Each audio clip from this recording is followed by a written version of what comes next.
Another match day. Another match day for Manchester United. Big one, man. Big one. Away game, Nottingham Forest. It's a big one, man. It's a big one. It's a genuinely big one, but hey, the players will be ready for this. Let's hope the manager as well is ready for this. And let's just keep this winning run. It's been magical, man. I won't even lie. October was magical. We won all our games in October. Let's keep this winning run because I think every fan wants to keep experiencing this, man. We want to keep experiencing the wins, keep experiencing Manchester United going to the next level, man. And it's beautiful. It's beautiful, man. October was beautiful. You won all your games.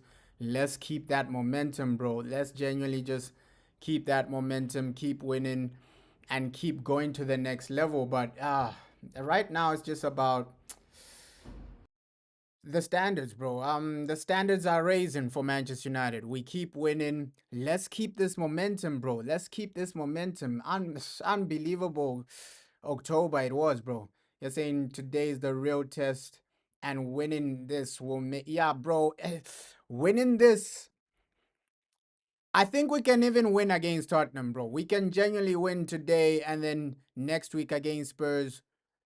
So this is a massive test. I think the next two games, bro, they are major, major tests. They are major opportunities for Manchester United, bro. And everybody's positive, man. Everybody's happy with the turnaround. Everybody's happy that we're winning games.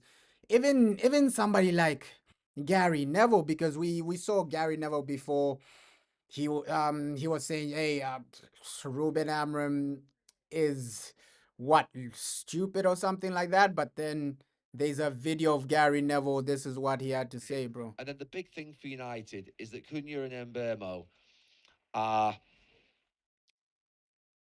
they're players who I love watching in a red shirt.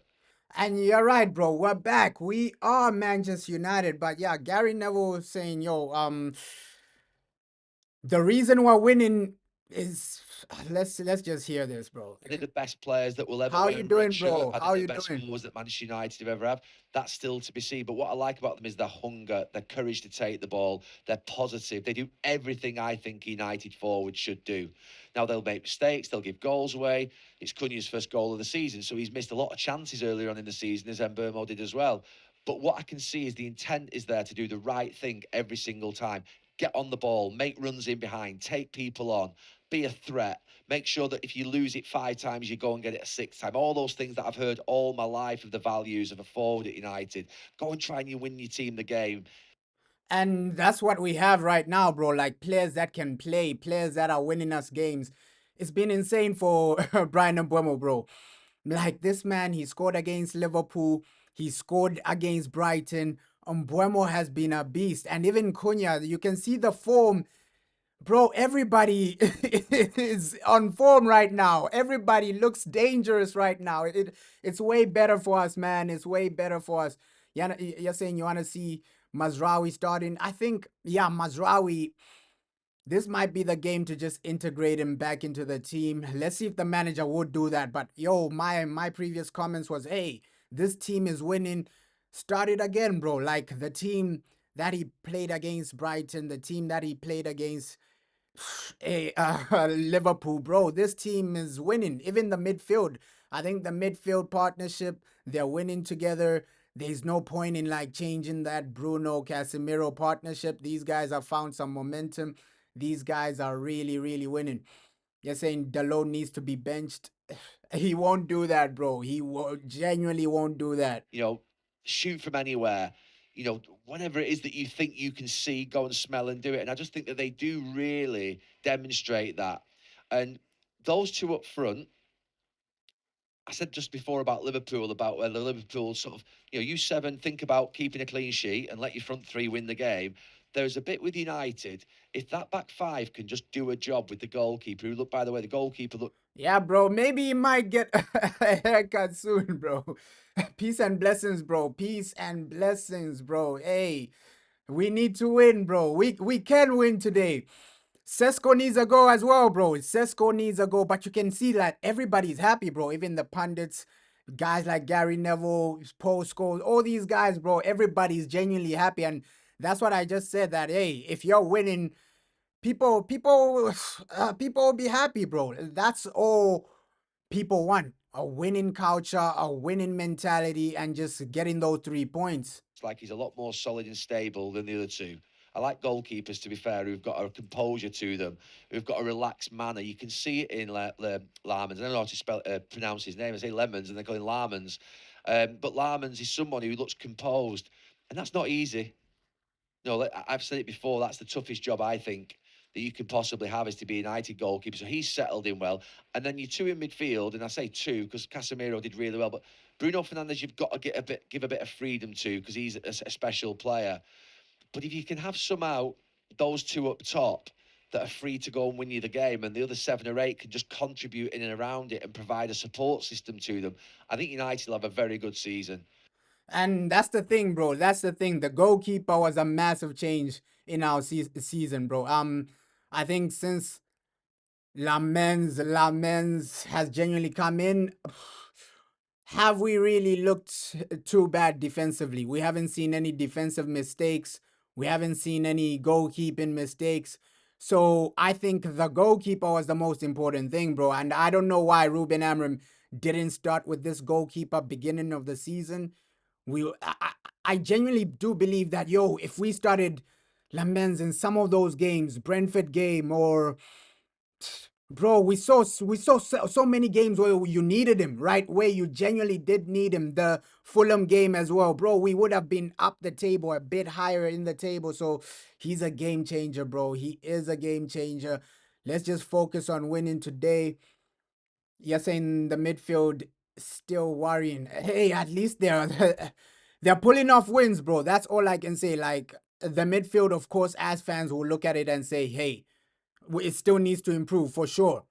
But if they can, let's see how long this winning run is gonna continue. Because of course, if we start losing, fans will start blaming the midfield again. Okay, this midfield is not good enough, this and that.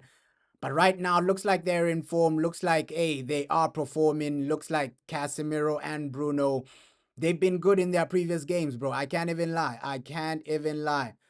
You're saying Arsenal as well. Yeah, even the Arsenal game, you're right, bro. Yeah, you are right. If we had Lamens for the Arsenal game, we probably draw that game because look back at that Arsenal game, right? How did we concede? An Altay Bindier mistake.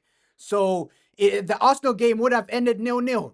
Look back at the Fulham game as well. Lamens, bro. I don't know why the manager didn't start playing Lamens a bit earlier, bro. That Arsenal game, we could have conceded less, right? We remember the goal we conceded, Altay Bindier mistake. Even the Fulham game, I think, bro, it would have been better with Lamens starting earlier. It would have genuinely been better. Let's see, bro. Like with Ogate, I don't know where people see Ogate because Kobe Mano, Ogate, both of these guys, we just have to accept that, okay, right now, these guys are bench players, bro. These guys are bench players. I don't think the manager has any plans for either of them, right? Let's see. Maybe when the FA Cup starts, we might see somebody like Kobe Mano. But right now, I think Kobe and Ogate are bench players right now. I think it's the partnership. We already know it, bro. We already know it. It's Bruno, Casemiro. That's the certified partnership. Yeah, even Onana, bro. Even Onana, you're right. Like, if we started Lamens earlier in the season, we we win more games, bro. We genuinely win more games. Ah, you're saying Onana had to be betted, bro. The mistakes he was making, there was sus. You're right, bro. Like, hey, Onana might be betting against us because those mistakes, no other goalkeeper is making such mistakes, bro. Big up, bro. Big up for your support, man. Big up for your support. Hope you're excited for this one. We're on a winning run. October was amazing. Let's continue that momentum, bro. Let's continue the momentum, man. I said at the start of the season I thought they would finish in the top 4, but that's just me being me. Monday Night Football with Carragher. I didn't think they would finish in the top four. I actually thought it would be fifth, sixth, or seventh. But the way in which this season's panning out, the 3 weeks that they've got to prepare between every game is a massive advantage to be able to get everybody ready and sort of keep everybody fit. So, yeah, a lot of, and we're only a week or so away where I was thinking the manager was under pressure, by the way. So we've got to be really careful here because we could be there again in a couple of weeks. It's that type of season, it's that type of feeling. But there's something there that I like. What I do like also is that I don't know. Maybe this is a turning point, bro. I do think this is a turning point, but we're gonna have some ups and downs, bro, for sure, for sure. Let's see from now until December how many points we can genuinely accumulate. You're saying they should give Mbuemo the yeah, the Premier League Player of the Month, bro, because he's been insane. He scored against Liverpool, a brace in his previous game. I think he's gonna win it, bro. I think he's gonna win. If fans just vote for him, he's genuinely gonna win it, bro. Go to the Premier League app and then just vote for the guy, bro. Like if fans just vote for Mbuemo, he's definitely gonna win it. But he has competition with some of these Arsenal players. We know how Arsenal fans they'll vote for their guy as well. So it's just about United fans, bro. We gotta get together and vote for Mbuemo. Bro. Ah, that's crazy. Wolves has spoken to Ten Hag. Imagine if Ten Hag comes back. Wow, that would be crazy, bro. That would be crazy. Ten Hag versus Ruben Amorim, Man United versus Wolves. That would that will be bro, a crazy, crazy match. But I like the way Ruben Amorim is just settling in. At least he's building some momentum.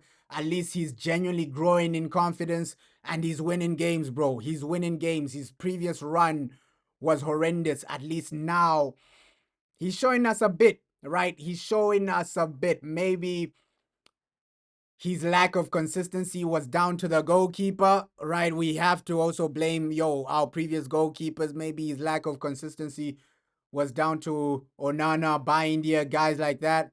But also, the players are scoring as well, man. The players are scoring as well, which is massive, which is genuinely massive. Ah, bro, that would be a Conte to Shell type of handshake if Ten Hag comes back into the Premier League taking over Wolves. Ah, that game, Manchester United versus Wolves, it'll be tense, bro. It will be tense, bro. You're saying you're breaking the bank for Nuno Mendes. Yeah, hey, Mendes, bro.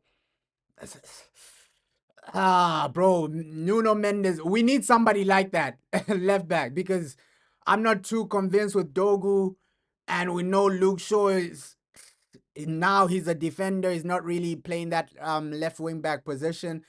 Dalot is useless as a left wing back. So, bro, we just need somebody like a Nuno Mendes. Nuno Mendes would transform us, bro. Nuno Mendes would transform us. But even the way the man is talking. Just picking up on Simon's point about a year, one of the things that has come across, despite all the results, is the fact that you smile and laugh a lot. How do you do that when you're under so much pressure and the results have not been great? It's hard. It's also my character, and then sometimes it's also. I know that a lot of people want me to see me arriving here with that face that I'm suffering, and I like to do the opposite. Sometimes I think about that, but it's the way of seeing things. So I said since first moment, this will not change who I am.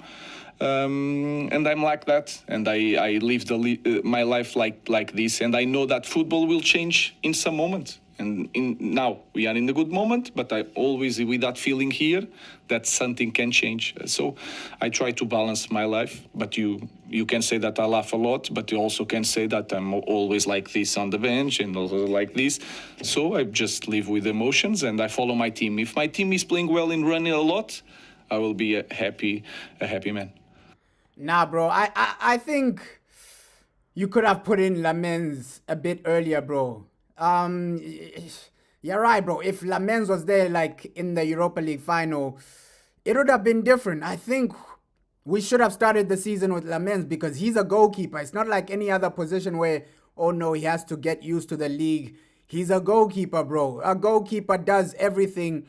It doesn't matter the league you're in, bro. As a goalkeeper, you're still making the same types of saves. You're still making the same type of movement. So I don't think with a goalkeeper getting used to the league, that it doesn't make sense, bro. It doesn't make sense because goalkeeper, what you're doing, it's the same in any league, bro. It's the same. It's the same in any league. You can, with an infield player, you can say, yeah, he has to get used to the pace of the Premier League. He has to get used to the physicality. But as a goalkeeper, it doesn't make sense, bro. It doesn't make sense. Getting used to the league, it doesn't really make sense because you're doing the same thing you're doing in the previous league, bro. Yeah, hey, Nuno Mendes would be great, bro. He would be great.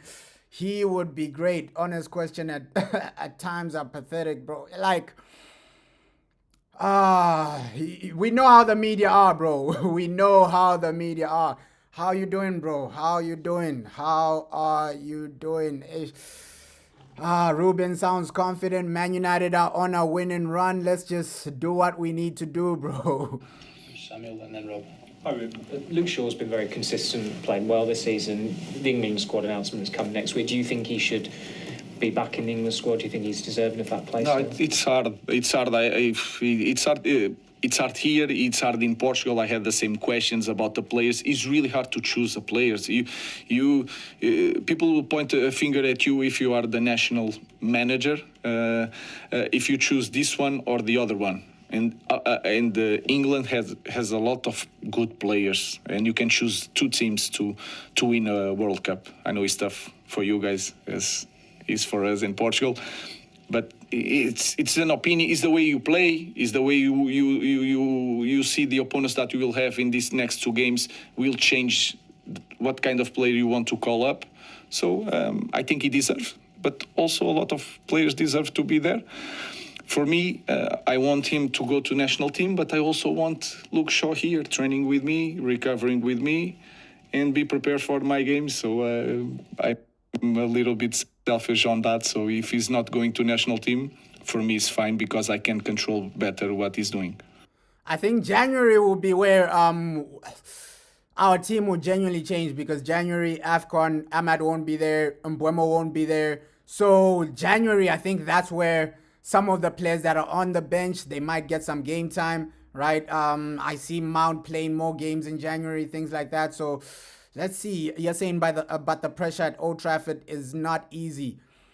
Bro, he eventually has to get used to that, bro. He eventually has to get used to that. And so it's better to just throw him in day one. He gets used to the environment while we're still high. So it is what it is, bro. It is what it. At least Lamens is playing. At least Lamens is playing. What's going to be your goal prediction for today? I'll just go like 2-0, bro. I think we're gonna keep a clean sheet, score 2 goals, maybe Mbeumo and Bruno get a goal.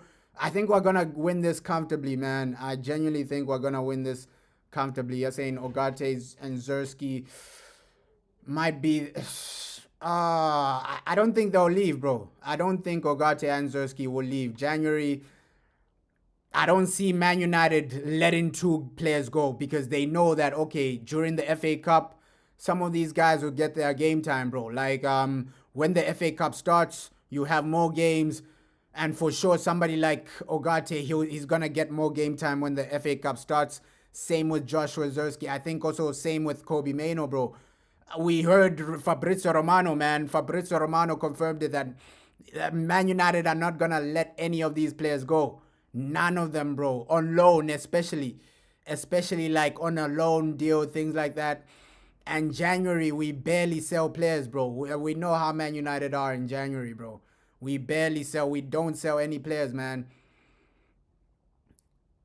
Yeah, Omar Barada. Just, let's see, man. Let's see. With Omar Barada, I'm going to judge him in a period of like 3 years. 3 years, what type of team do you assemble? 3 years, what do we win? 3 years, how are we competing? Are we competing for the league, bro? How... Yeah, hey, if by India plays today, bro, it's game over for us. It's game over for us. You're saying it's funny how pundits are changing their tune. I don't think they're changing their tune, bro. Like with football, it's just a results based business, right? Obviously, if Man United are sitting around 15th, sitting around 14th, losing games, it's only logical to say, yo, the manager is struggling. I don't think the anyone that was saying, yo, the manager is struggling was wrong by saying, yo, the manager is struggling, because we were losing games, we were failing to score, we were failing to do this, failing to do that. And then now, yeah, everything has changed, bro. Everything has changed. We're scoring goals, we're winning games. So I think everybody just wants to see like the best for Man United, bro. It's like when we were losing, it was bad, bro. Nobody can say, hey, no, we knew he was gonna turn it around, this and that. It was bad, bro. It was bad. So at least the man has turned it around, bro. You're saying, yeah, Ruben Amorim, he can only be playing by India now if Lamens is injured. Even FA Cup, I don't want to see a situation where, yo, by India starts, Lamens needs to be our number one, because at least FA Cup, you can win something like an FA Cup, bro. So I don't want to see any experiments with by India, bro, because I know even if he plays FA Cup, he can ruin our chances of going far in that competition, man. And FA Cup is the only thing we have left. I know some fans are saying, hey, maybe Man United might win the Premier League, this and that. Let's just take it step by step, bro. Let's just take it step by step. I think it's gonna be, yeah, you're probably right. The black kit, maybe. I don't know which kit they're gonna wear, but it's probably gonna be either the away kit or the third kit. Probably the third kid, the black kid, bro. I really like that one, bro. Ruben, obviously you're in a good moment now. It wasn't always like that, but even in bad moments, you were very consistent with the message, saying that I have my idea, my plan. You seem like quite a measured guy, but after all the sort of stuff that's been said about you, is there no part of you that wants to kind of turn around and say, I told you so? No, because I know that in 2 weeks this could change again, and you will see, no, we were right. So it's like a crazy conversation. I have a clear idea how I want to do things. I'm always saying the same thing. We start from, if you think Guardiola 4-3-3, and then that thing is built up with 2-3, and I will change. For me, it's a 3-4-3 that we are going to change against different opponents. So I just need time, like everyone, every manager. Maybe my way of doing things is going to take more time to start, for people to start seeing things, and that are managers that arrive in one club, in the next 4 games they can win 3 and lose 1. But then there's a luck also in the games again. Yeah, bro. I don't think the manager confirmed it that, hey, the butcher won't be available for this one. He didn't travel, so he won't be available. But the manager did say, yo, 2 weeks, 3 weeks, you're gonna be seeing Martinez at least on the bench. But I wouldn't get another goalkeeper, bro, because a second choice, we can use that Vitek boy, bro, because Vitek, he's doing his thing. I think Vitek is quality. You can make him our number 2, things like that. He's a quality goalkeeper, bro. There's no need to like buy another one. Put Lamens as our main one, and then that guy Vitek, your number 2, because he's really good. He's a quality academy goalkeeper, bro. At Man United, we have an academy for a reason, bro. So some of these academy goalkeepers, promote them, say goodbye to Tom Heaton, say goodbye to Altay Bindia, make Lamens your number 1, and then Vitek your number 2. I think that would be a great situation, man. That would be a great situation, because Vitek, he's not a bad goalkeeper, bro. He's not a bad goalkeeper. You're saying Amorim needs to leave. I hate his tactics. But, bro, I understand, like, with his tactics, they are up and down. But what I respect about Amorim, he said it just now, that, yo, even at his lowest, he's not going to change. He's not going to change what he believes in. He's going to die on his sword. And sometimes being stubborn is bad, but sometimes, bro, you got to be stubborn. You can see that he believes in what he does, bro. That gives me a bit of confidence, but it's also a bit scary because okay, yeah, when times are really hard, sometimes you have to change, but you can see that he believes in his system so much that he knows that okay, yeah, my system is gonna work, my system is gonna it's the best, it's my philosophy or nothing. I respect that about him, but in some games, okay, yeah, when you are struggling a bit, you change it, but bro, it is what it is. If he doesn't want to change it, let's just see. Let's just see if we can build momentum in the way he wants to play, right? I respect it, man. You gotta respect it. Okay, in his lowest moment, he's stuck by what he believes in, bro. You gotta respect it. Yo, he's stuck by what he believes in. He doesn't want to change it for anyone. He doesn't want to change it for anything. So let's just see how many games we can genuinely win from now until the end of the season, bro, with this system. You're saying Amram is very lucky we win our games by luck. We need a manager that dominates and doesn't.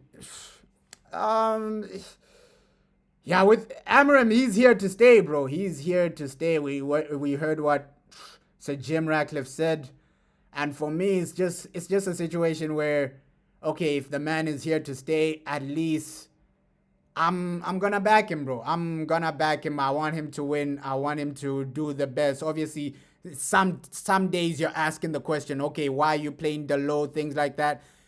As fans, we won't be happy with the decisions he's making, bro. But as long as he's winning, bro, I think let's just support the man, bro. As long as he's winning, let's support the man. Let's support the vision. Let's see how far his vision can take us. Let's see how many games his vision can actually win for us. Right now, it's a positive vibe, man. It's a positive vibe of winning games. I don't think it's time for us to genuinely say, no, the manager. I know, yo, as fans, he lost a lot of fans, bro. He lost a lot of fans after losing to Tottenham, after finishing 15th. I get it. Like some fans, Ruben Amram, the only way he's gonna gain their trust is by like winning the league or winning the Champions League. He lost a lot of fans, bro. He lost, especially that Tottenham situation, that finishing 15th situation. He lost a lot of fans after that. But let's just back him, bro. Let's just back him. Yes, saying how about we ask Saka if he would do a Van Persie and come to us. I don't think we need somebody like Bukayo Saka, bro. I don't think we need somebody like Bukayo Saka. Bukayo Saka, it is what it is, bro. We have somebody like Mbeumo, right? And just give a scenario, yo, one day Ruben Amram changes his system to like a 4-3-3, or we get a new manager. Mbeumo will be playing in the same position as like Bukayo Saka. I don't think we need him, bro. You're saying what of Endrick? You're saying United 2, Forest 0. What of Endrick? Endrick, apparently he's gonna go to like the French league, bro. The French league. The French league is probably where the man will end up. We had some luck against Liverpool, and all the narrative changed because of that. So I understand football, and I just do what I feel that is the best thing for the team and for the club. Stephen, and then Jamie. Hi Ruben, Europe was the target at the start of the season. Does that mean Champions League specifically now after 3 wins on the bounce? No, it's not. We need to go to Europe because of everything. Our club needs to be in Europe. It's hard to have a very, very good scout. Imagine what it is for me to have Kobe Manu with that minutes that he is playing. He needs more games for me to make a rotation, because with one game is really hard. I have to take one of the guys that is playing to put another. When you have more games, you can divide, you can manage the group in a different way. We are trying to use the time that we have to train to be a better team, to be prepared in the future to have that European games. But the target doesn't change. So he's saying the target doesn't change, bro. We're still aiming high. We're still trying to do something. You're saying you blame Amram for some of his selections of players like Dalot or Shaw. Of course, bro. Fans will get frustrated with those, bro. Like some of his selections, I'm also frustrated. Like, okay, yeah, it's the final minute. We need to win a game. and then he takes off somebody that's doing well and then brings on somebody. We'll always question his selections, bro, and what he does, right? But for me, as long as he's winning, bro, it's just bring the winning back, because I think with Ruben Amorim, he just came into a situation where, okay, a lot of people, they were backing Erik ten Hag. I think Erik ten Hag still has like a lot of fans that were backing him when he got fired. And then Ruben Amorim came in, finished 15th. So the people that were heavily backing Erik ten Hag, they said, yo, ten Hag wouldn't have finished 15th with the same team. What's this man doing? And also with Ruben Amorim, he lost the Europa League. So it's like he needs to win a lot of fans back, right? I think with winning 3 games won't win fans back. There are still like a lot of fans that aren't really convinced with with Ruben Amorim. It's like being in a relationship, bro. If your wife cheats on you, and then you're stuck in the marriage because of the kids. Your wife cheated on you. Your wife has to do a lot for you to forgive her. So I think that's the type of situation Ruben Amorim is in, because last season it was so bad that, okay, he lost the Europa League, he finished 15th. For him to regain the trust of a lot of fans, he has to do something crazy, like reach another final in the FA Cup or something like that, win a trophy or something like that. But let's see how we go through the season, bro. We have to go to Europe. To be in top 4 is really hard for our moment, but we never know. We just need to focus on winning the next one, and then we'll see. You're saying you think Saka could go Liverpool? I don't think Saka is going anywhere, bro.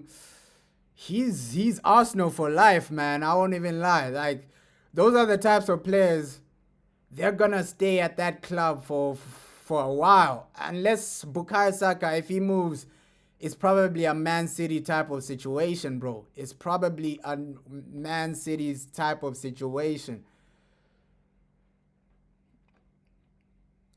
You're saying he has trust for now, but you feel he will be successful. Yeah, I think Ruben Amorim, let's see if he will be successful, bro. Right now the jury is still out. I'm loving that he's winning games. That's the main thing. I think every fan is happy that, okay, yeah, we've started winning, we've built some momentum, but the jury is still out for like Ruben Amorim, right? Let's see where we finish. That's why I'm saying let's just take it game by game, bro. Let's just take it game by game. You're saying Ten Hag fired himself with the selections of Anthony and not Ahmad. Yeah, Ten Hag was also a bit stubborn, bro. He was also a bit stubborn, like keeping that Anthony situation, some of the selections as well. So Ten Hag, I think we were just on a downhill with Ten Hag, bro. We were just on a downhill with Ten Hag. Am I saying it was a wrong decision to fire Erik ten Hag? Nah, bro, because he had to go. Erik ten Hag had to go for us to progress, right? Yeah, hey, next win, bro. Next win. We gotta win. We gotta win. 4 on a bounce. We need that. We need that, bro. We need that. That's what Rob touched upon. But actually, why do you believe in this 3-4-3? So what is it about it that gives, for you, a good chance of being successful? I don't think you've ever really explained that. No, it is the I think the rotation of the team is easier for me because I spent so much time thinking about that I don't see as a 3-4-3. I see at the beginning of the base of the idea 3-4-3, but then you. Why at the base? Why? I don't know, because I spend a lot of time playing like that, because when I start thinking about the system, nobody was playing with 3-4-3, so I can understand how to rotate players, even in the way we buy players. If you have a clear idea how to play, it's more easy for you to point, this is the guy that I want. And that can help you.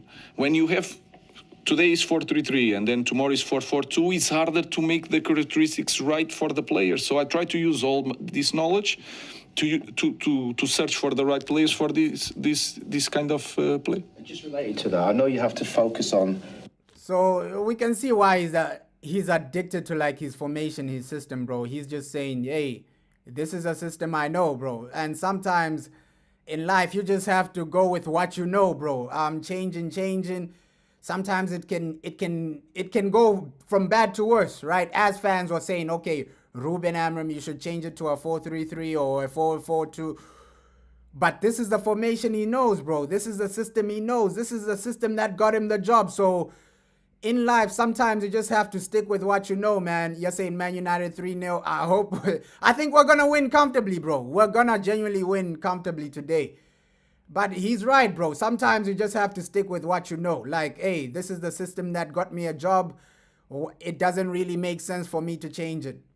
I get next game, but also part of your job as head coach manager, however, is to sort of plan. So looking at the January window, would you like to bring a central midfielder in, even if on loan? No, guys, I don't know. I don't know. I don't know. I don't know what is going to. I don't know what is going to happen. A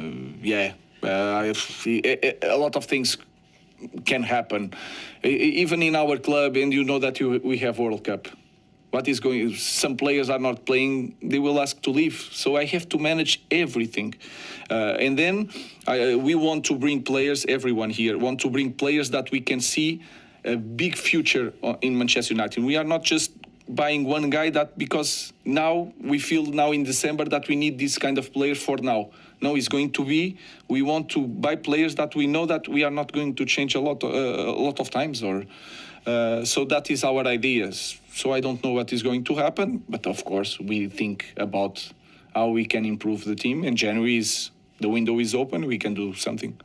So he's saying January we can do something. So that's from Ruben Amram himself. And I expect us to do something in January, bro. I expect us to buy someone in January because he's insinuating it. Jason Wilcox is insinuating that players will come in January.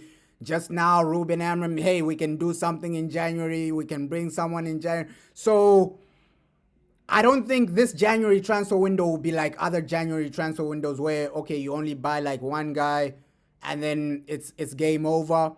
I think, hey, we might even buy two or even three, bro. Like, the way these guys are talking about January transfer window, it feels like we're going to do something. It feels like they have a plan. So we just have to wait and see, bro. And Champions League next season, bro. If we get Champions League next season, I think we strengthen way more. We go to the next level way more. The team is forming up well. I can't even lie, bro. You got Brian Mbeumo, Cunha, Sesko. The attacking foundation is there. Just build that midfield foundation. Defensive foundation is already there, bro. You can see the defenders we have. You can see the quality we have in defense, bro. You're saying Captain Harry Jacob update. Bro, you're saying I'm glad his job is just to coach and not other responsibilities. Yeah, you're right, bro. Like right now, most managers is just coaching, bro. I think managers of the past, like Sir Alex Ferguson, they were doing everything, bro. They were doing the scouting, they were doing the negotiations, they were doing everything, bro.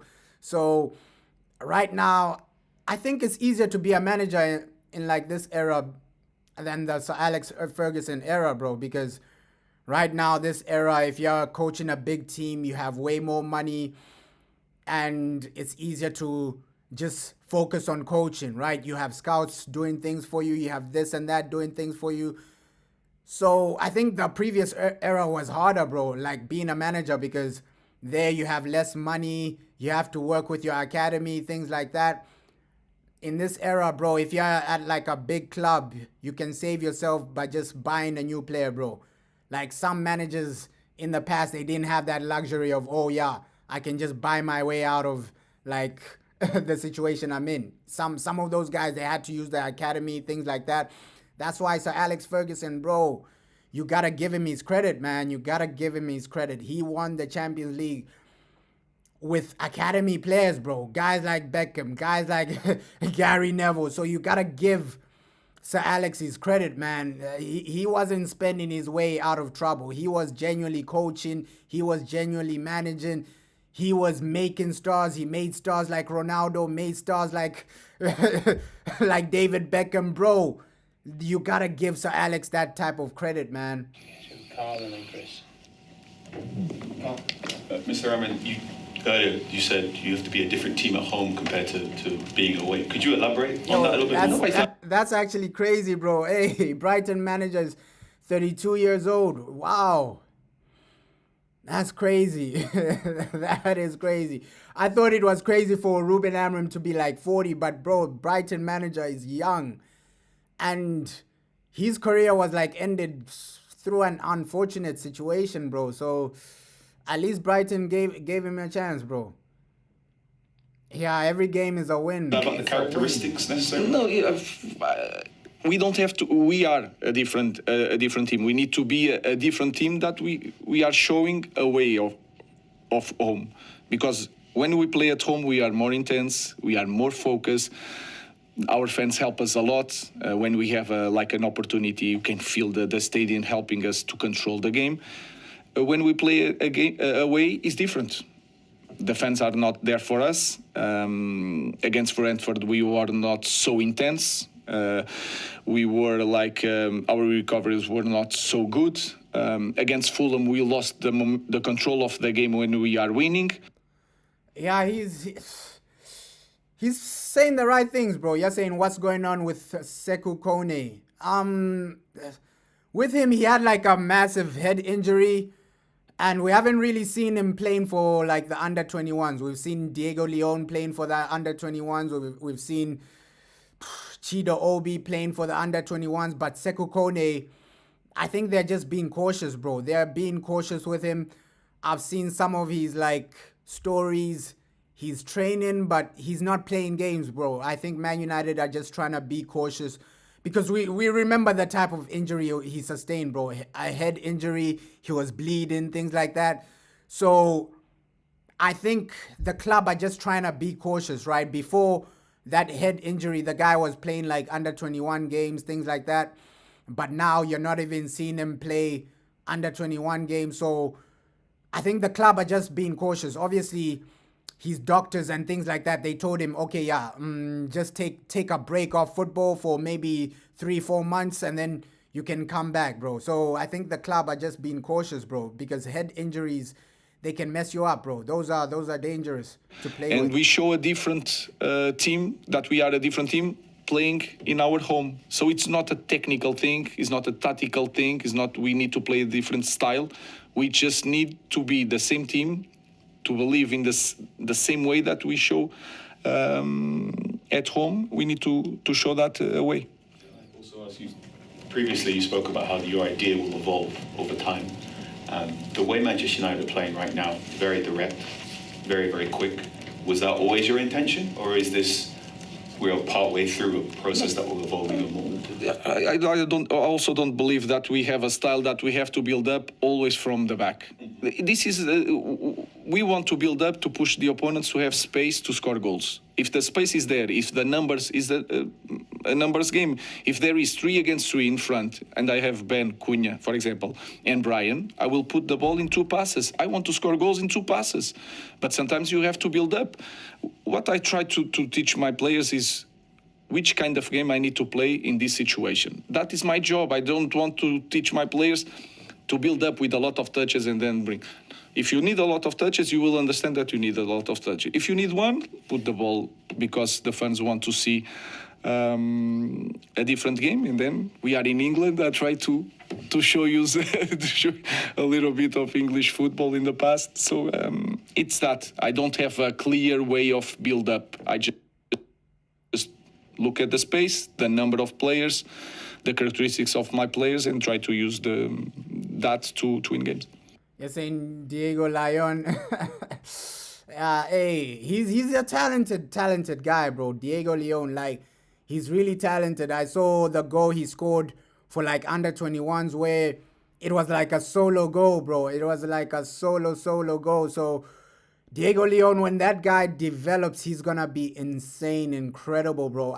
That's why I said it. A lot of people are saying, yo, Dogu has more potential than Diego Leon, but bro, this guy was one of like the best South American left backs in the world. So hey, he's gonna develop. You're saying what's happening with Kobe at Manchester United? It's just the manager, bro. The manager just doesn't really want to play him. I don't think Ruben Amorim rates Kobe Mainoo the way fans rate him, right? Obviously, fans, they rate Kobe Mainoo extremely highly. But looks like Ruben Amorim, he's all about his system, bro. He's all about his system. We covered that interview of him talking about it. If a player doesn't really do what I need him to do for the system, he won't be playing. So I think that's the same situation with Kobe Mainoo. We know Ruben Amorim, bro. He has all these details for his midfielder. You gotta press like this. You gotta make a run like that. So looks like those are just the small details Kobe Mainoo isn't doing. And probably that's the reason he's not picking him. Because we know how obsessed managers like Ruben Amorim are, right? He's almost like Pep Guardiola, where he's obsessed with how the player runs, the way the player presses, the player's movement, things like that. Managers like this, they're obsessed, bro, with every small detail, bro. So with Kobe Mainoo, probably it's just a detail thing, bro. It's just Ruben Amorim has seen that, okay, yeah, looks like Casemiro would do what I'm saying better than Kobe Mainoo, or Bruno Fernandes would do what I'm saying better than Kobe Mainoo. That's just the situation, bro. I don't think it's that deep to, Ruben hates Kobe Mainoo. Nah, I just think it's a system situation, bro. A situation where the manager is saying, yo, this guy is better for my system than that guy. So it is what it is, man. You're saying a victory against Nottingham Forest should not be a problem for us. Yeah, bro. Literally high on confidence. I think that the squad is genuinely creating, scoring goals. We're defending better. We have a good goalkeeper. Let's make it 4 in a bounce, bro. Today is the day to make it 4 in a bounce. The team news is almost out as well. So we're high in confidence, bro. We are high in confidence. Like, today is just about a win. Yeah, I also want like a Sesko goal, bro. Like a Sesko goal. We just need that. You're saying you think releasing Kobe next year would be a good move for him and for Amorim. Like, with Kobe Mainoo, I don't know. That will upset a lot of fans. Like, if he goes, that will upset a lot of fans. But looks like Man United, behind the scenes, we heard what Fabrizio Romano had to say, bro. They have no plan in letting Kobe Mainoo go. And for him, you can see that he's not happy, bro. He's genuinely not happy. He wants to play the World Cup. He wants to build some momentum before the World Cup. And unfortunately, the guy won't play because, bro, we found our rhythm, we found our groove, and we found what works for us, man, which is the most important thing. You're saying you really want Sesko to genuinely succeed at Manchester United. Yeah. Sesko will succeed, bro. He's a quality striker. I think the goals will come for him. For sure, he's already scored some decent goals, right? So far, you can see that he can score the scrappy goals. Like we saw, his first goal was a bit scrappy. He had to shoot it like 3 times before he scored. And he can score those fancy goals as well. So Sesko, he's a proper striker, man. He's a proper striker. You're saying it sucks that we always overhype our academy players. I agree with you, bro. Like, Kobe Mainoo, he's good. He's good. Don't get me wrong. He's amazing. He's unbelievable. But when us as fans, we put him on that Frankie de Jong level. We put him on that Pedri level. I don't think he's on that level. I think he's decent. No doubt about it. The guy is decent. Kobe Mainoo is decent. But I don't think he's on that Pedri type of level. As fans, we make it look like, oh, yeah, Kobe Mainoo is irreplaceable. I don't think he's irreplaceable. I think he's great. He's a good player, bro. He's a good player. He's a genuinely good player. You're saying, do you think Kobe Mainoo and Josh just might request? Even if they request to leave, bro, the club won't really allow them to leave, because sending in a transfer request is up to the club after that, bro. The club won't genuinely allow them to leave. I don't see that happening. I do not see that happening, bro. Conor Gallagher, if Conor Gallagher comes, it'll be a disaster, bro. Just on your first year again, you said the storm was coming, and the storm definitely came. You said the good times were coming. We're now seeing those good times. Has the storm passed? Is it now pretty much? It's hard to say. We need to think positively, but we also need to be prepared that football is like this, and we are not that team that I can say to you, no. Now we can lose here or then, but we are going to maintain. I trust in my players more. I think they trust me more. That will come with wins, and you can sense that because everyone now is saying that how connected they are and they believe in the manager. It's about winning games. It didn't change a lot because against Arsenal I saw the same team. So I don't know. So I think that we are in the better place, but it's also really good to be always with that feeling and prepared that something can change.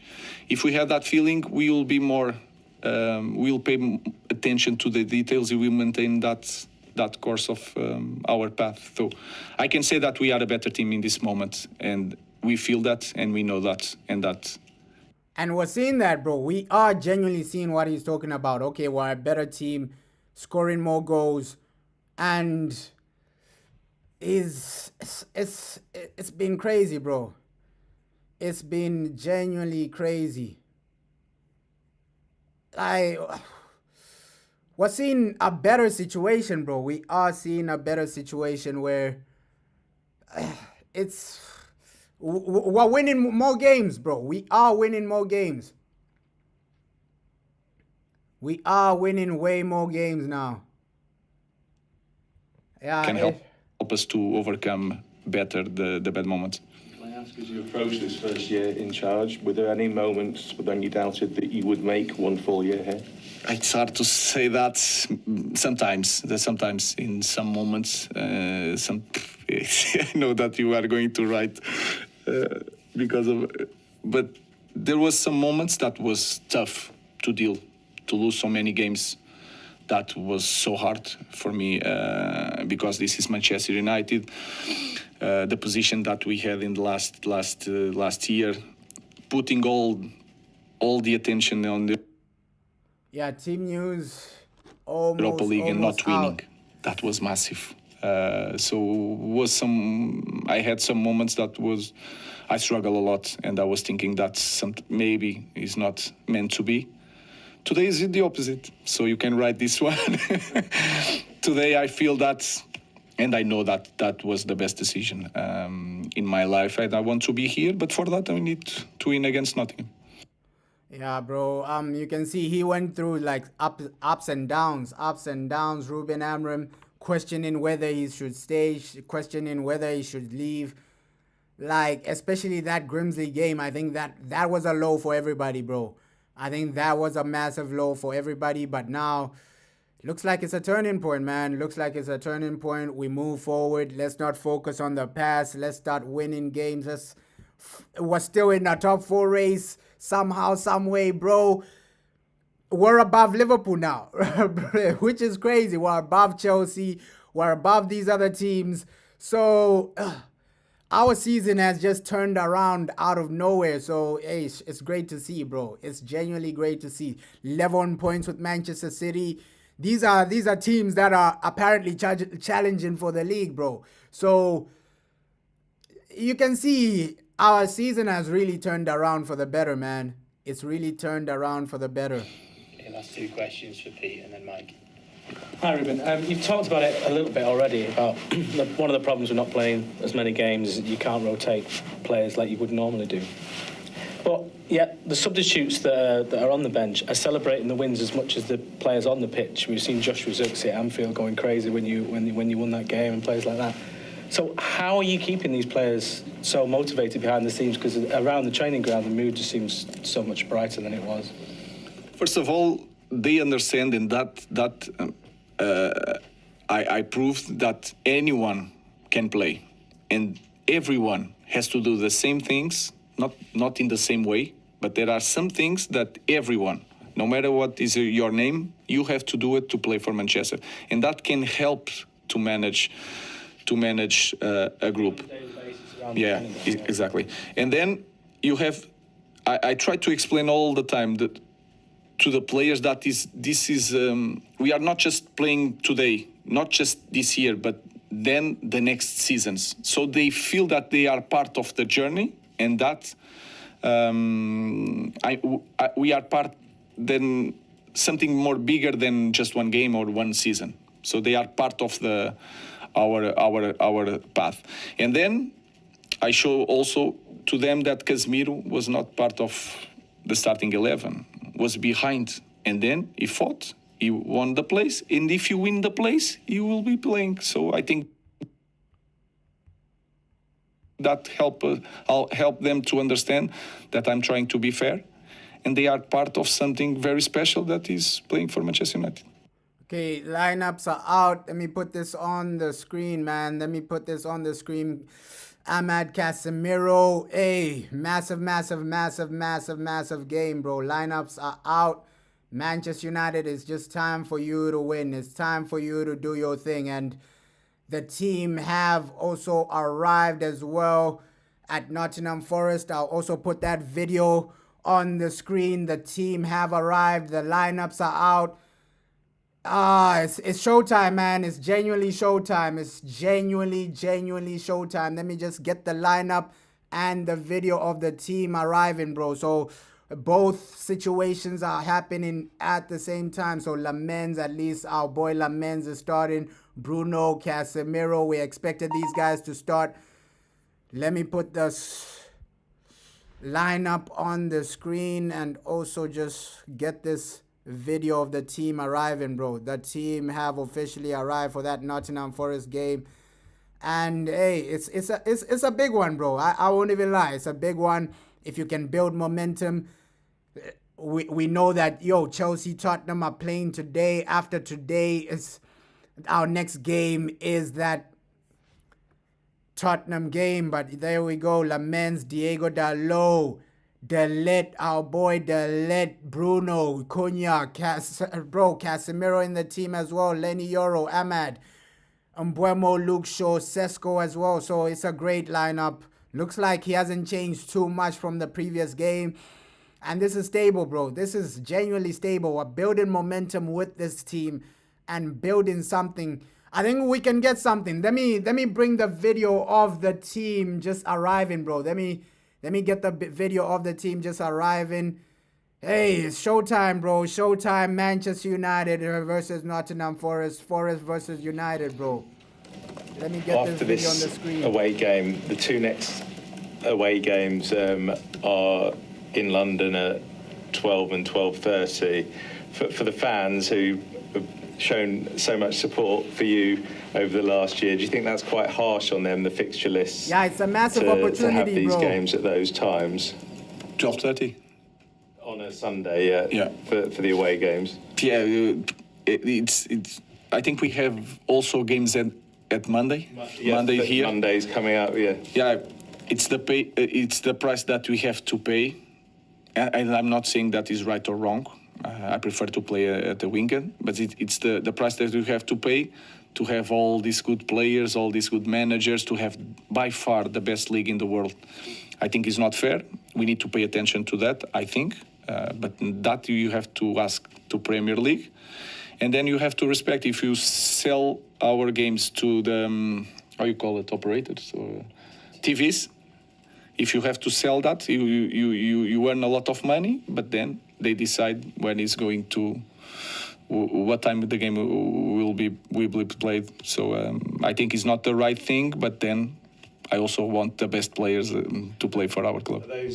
So, Ish, we are ready for this, man. We are ready for this. Cunha, Lenny, everybody looks to be on form, bro. I'm not really upset with this team, right? Even though, Diego Dalot is playing, it is what it is. But let's just hope we can just build momentum with this same team, bro. Build momentum with this same team. Most of these players, they got a result against Liverpool. I think all of these players, they started against Brighton. They were brilliant. Hey, play them back to back, man. Play them back to back. I really agree with this situation. And hey, let me put this video on the screen of the players actually arriving for this Forest game. It's showtime, man. Even Harry Maguire back, right? He had a knock for the previous game. He wasn't really with the squad, and now he's on the bench. So Manchester United, time to perform, time to do what you need to do, time to win the game. Let's do this, man. Let's genuinely do this, right? Keep the momentum with Manchester City, bro. That's all I'm saying. Like, Man City, they're there for the taking. A lot of these guys can do it. We can do it. We can win. Let me put this on the screen, man, because the team are here. The team are bossing out. The team are at the stadium. So, good substitutes as well, man. Let's see if Maino will come on second half. I doubt it, but Mazraoui is the guy we just need to integrate into the team, man. Mazraoui. Aiden Heaven did well, like coming off the bench, right? Coming off the bench, he did well. So our bench is certified, but hey, let me put this on the screen as well, bro. Our players are at the stadium. Players, let me put the video properly. Apologies for this, man. Apologies for this. Players are at the stadium, man. Players are at the stadium. Come on, it's showtime for Manchester United. The team looks good, and the players are at the stadium. Players are at the stadium. Come on, come on, come on. Showtime, showtime, showtime. There. Players are at the stadium. Nottingham Forest, we are there. We are active. Time to win, bro. Time to win. Come on, Manchester United. It's a massive opportunity. There you can see Dogu. All the players have arrived at the stadium. Sesko in the building. Everybody's there, bro. Casemiro, Ugarte. It's time, bro. Ruben Amram, the manager as well. Kobe Maino, near Ruben. So we can win this, man. We can genuinely win this. We can genuinely win this. We're building momentum. We're building a lot of ground. You can see that the players have arrived at the stadium, bro. Nottingham Forest, we can beat these guys. Mazraoui looking confident as well. He's on the bench, though, but the players look serious, man. The players genuinely do look serious. Bruno Fernandes, Harry Maguire, everybody's there, man. So can we win this? I hope so. And, hey, come on, come on, come on. It's now or never, bro. It is now or never. I just also wanted to play a bit of what our football director had to say. So Jason Wilcox, he's been talking. Let me just play a bit of what he had to say, bro. And then the big thing. Sorry, wrong video. There are areas of the team that we've got to improve. For us to. Let me just play at least the whole interview. I can only show like 30 seconds on the screen, but I'll play the whole audio just to avoid like copyright. Like with copyright, you can only show like 40 seconds. If you show over 40 seconds, they'll remove like the whole stream. So you have to just show at least 40 seconds, then talk, and then 40 seconds again. So that's how copyrights works, bro. If I just play the thing without stopping it, they will take it down, bro. They will take it down. They'll take the stream down. So get in the top four and consistently challenge for Champions League places and win Champions League, win Premier Leagues. We've got to invest in the squad, and we've got to buy the right players who are talented, but also who can deal with the pressure and who can take the squad forward. And it's not always about just signing elite talent. They've got to have the right character and who can bring something different to the team. So he's saying, yo, it's just about elite talent, bro. Elite talent, people that can bring something to the squad, right? We've seen the foundation, though. We've seen the foundation these guys are building. It's also great to just hear from the football director. He looks to be involved. He goes for every game. He goes for every training session. So he's touched on. We remember the old guys that used to run Man United, bro. Especially like, bro, under the Glazers, those guys didn't really care. especially the directors, they didn't really care. At least Jason Wilcox, he's hands-on. He knows what he's doing. He knows what he's talking about. But come on, man, we can win this game. We can genuinely win this game. We're really happy with where we are. We know we've got to improve. And we'll never, I think when you're, the players, they'll never be satisfied. Ruben will never be happy. I'll never be happy. It's just how we're built. We're always looking to improve. I think anybody who works at Manchester United should be thinking the same. And so it's just about improvement, bro. Jason Wilcox, just love the way he just talks to the fans and just expresses himself. Like, you can see the man knows what he's talking about. He knows about football.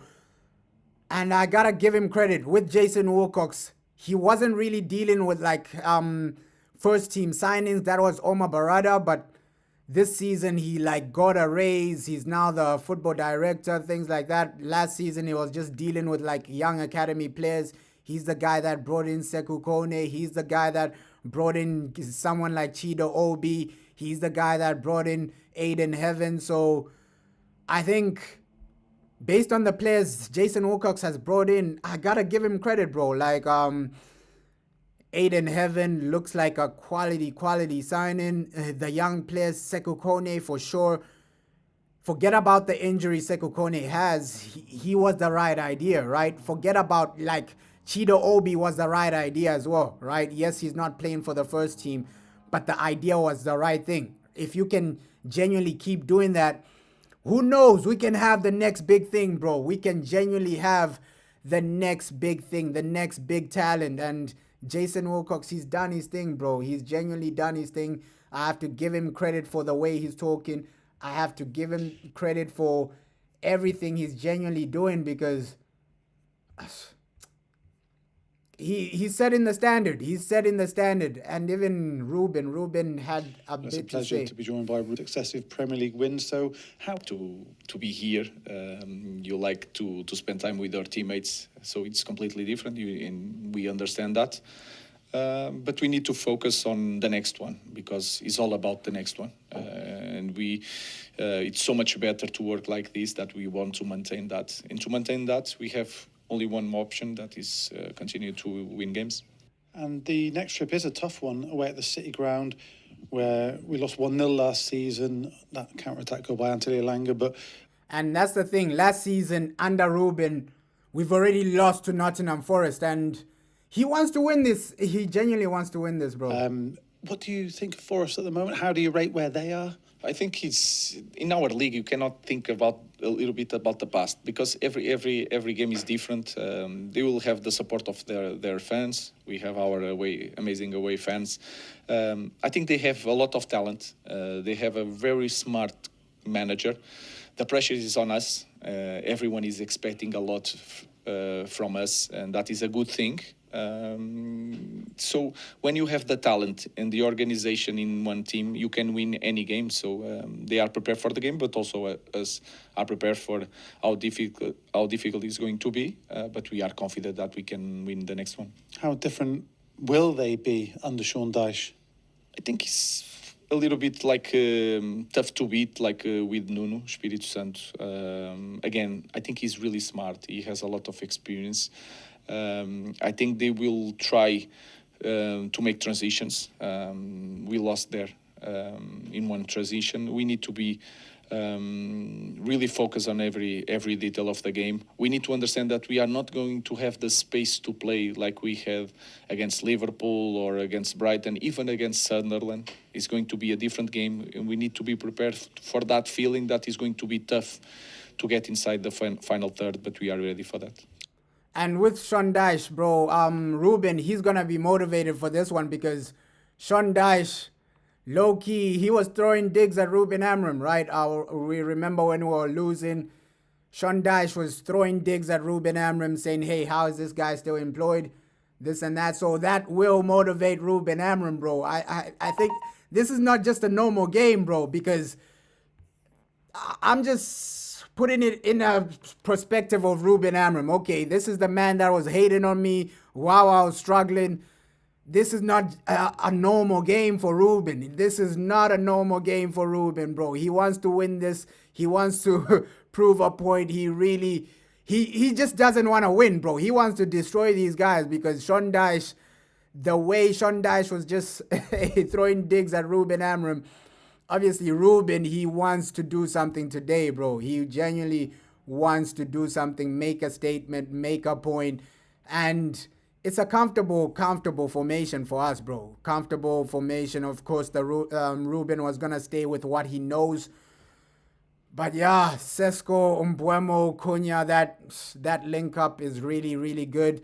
And I said it after the Brighton game, like, okay, yeah, this Casemiro Bruno situation, let's just keep it, right? While these guys are still on form, while these guys are still winning games, while these guys are still high on confidence, there's no point in changing it, bro. There's no point in bringing on Kobe Mainoo, bringing on Ugarte when these two are doing their thing, bro. So I think we're high on confidence, momentum is there, and it's pretty much the same team from the previous, bro. The manager hasn't really changed anything.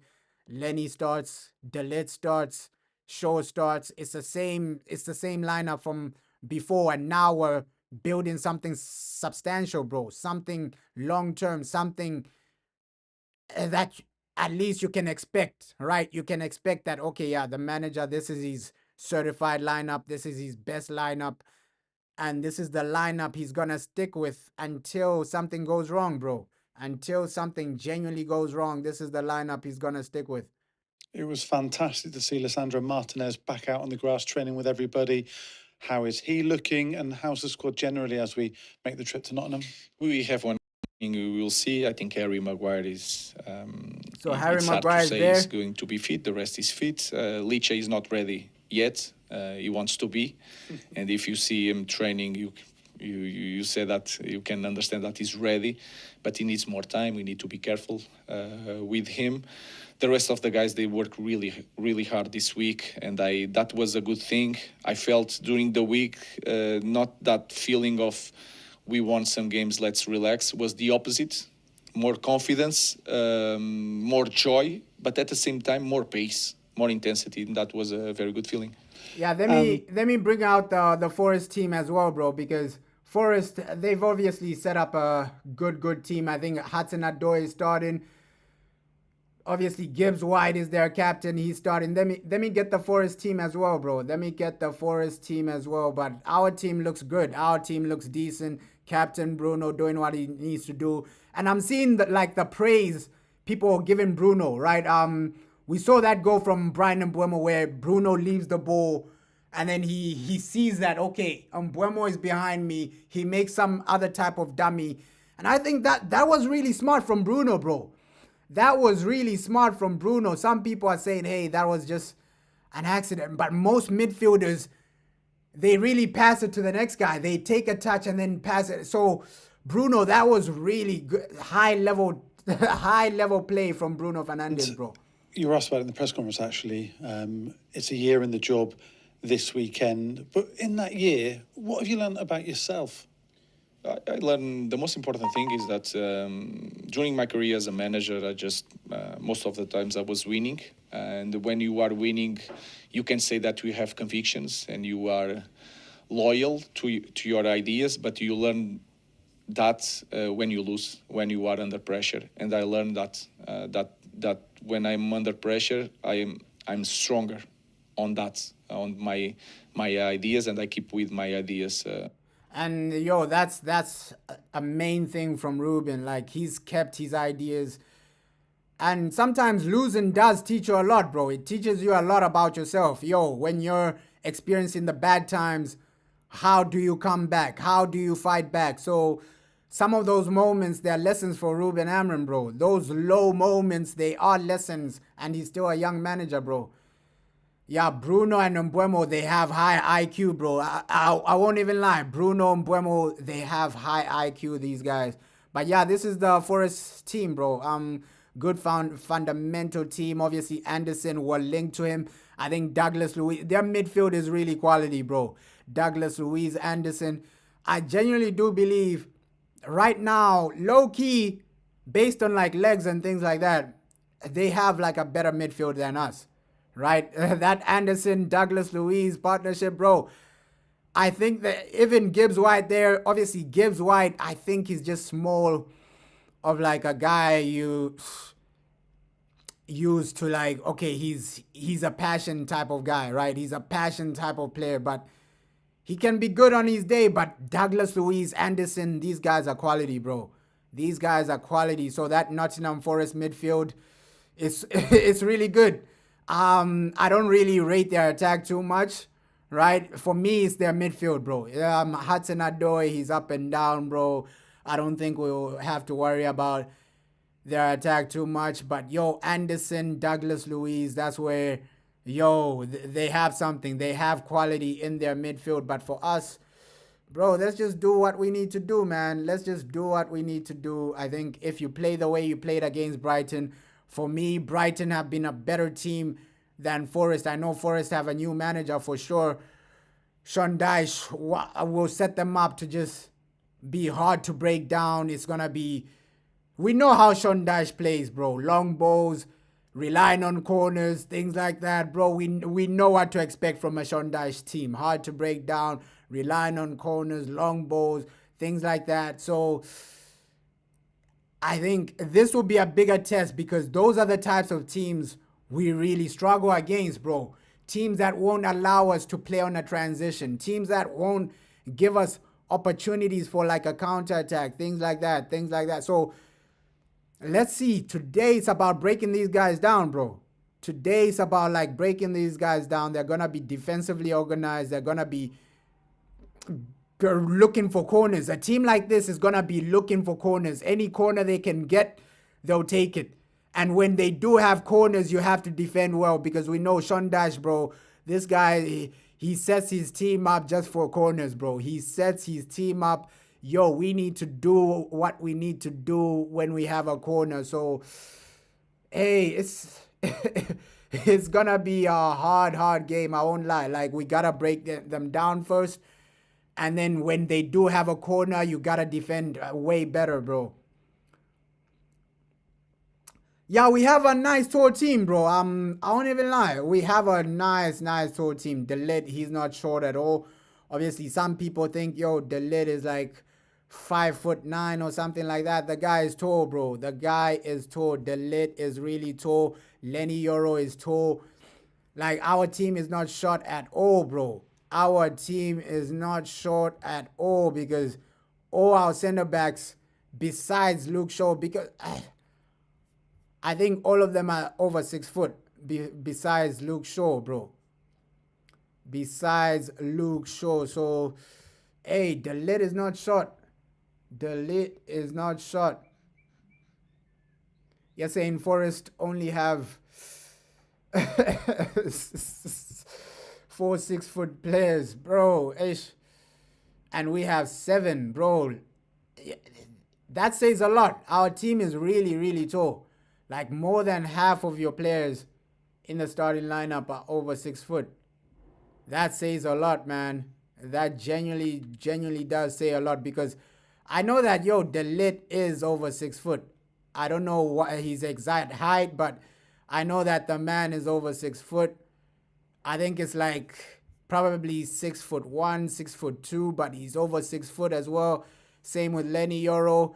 I think Casemiro is not really that short, right? We know that Sesko is a giant. So, bro, we have a really tall team. Of course, Ahmad is under 6 foot for sure. Ahmad, I think Bruno is under 6 foot. I don't know. Diego Dalot, I think he's under 6 foot as well. Luke Shaw under 6 foot. But the rest are giants, bro. Our goalkeeper is a giant, bro, as well. So let's just see what we do with corners, bro. I think that's gonna be the Sean Dyche way. The Sean Dyche way is just, hey, let's try and get a goal from corners, set pieces, things like that.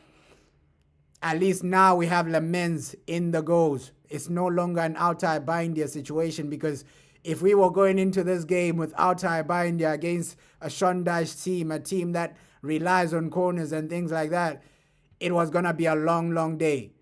But at least now you have a goalkeeper that can command his area, that comes out during corners, that can catch the ball during a corner, that doesn't make mistakes. So I'm confident about today, bro. Just prevent corners from these guys, score an early goal. I think the win is ours, bro. The win is ours today. Of course, it's really important to feel the support of everyone in the club, especially the fans that help you to give you that confidence to continue your path. But that was the biggest learning point, was that when I'm under pressure, I can stick with my plan. Well, we're hoping for many more years to come with you. And just... Yeah, bro. Hey, that's great to see from him that, okay, even under pressure, the man is sticking to what he believes and the man is sticking to his plan. But I got to give Cunha credit, bro. If he plays the way he played against Brighton, that was brilliant, bro. That's why he won man of the match. Like, his performance against Brighton was insane. I think right now we have like a proper number 10, a guy that wants the ball, a guy that, bro, it's hard to get the ball off him on his day. He's gonna try and make something happen. And we saw Cunha's goal. We want to see goals like that way more. What a player, man. What a player. I gotta give him his credit.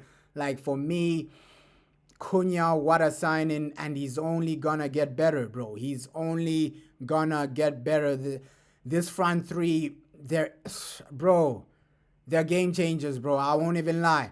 This front three are really game changers for Man United.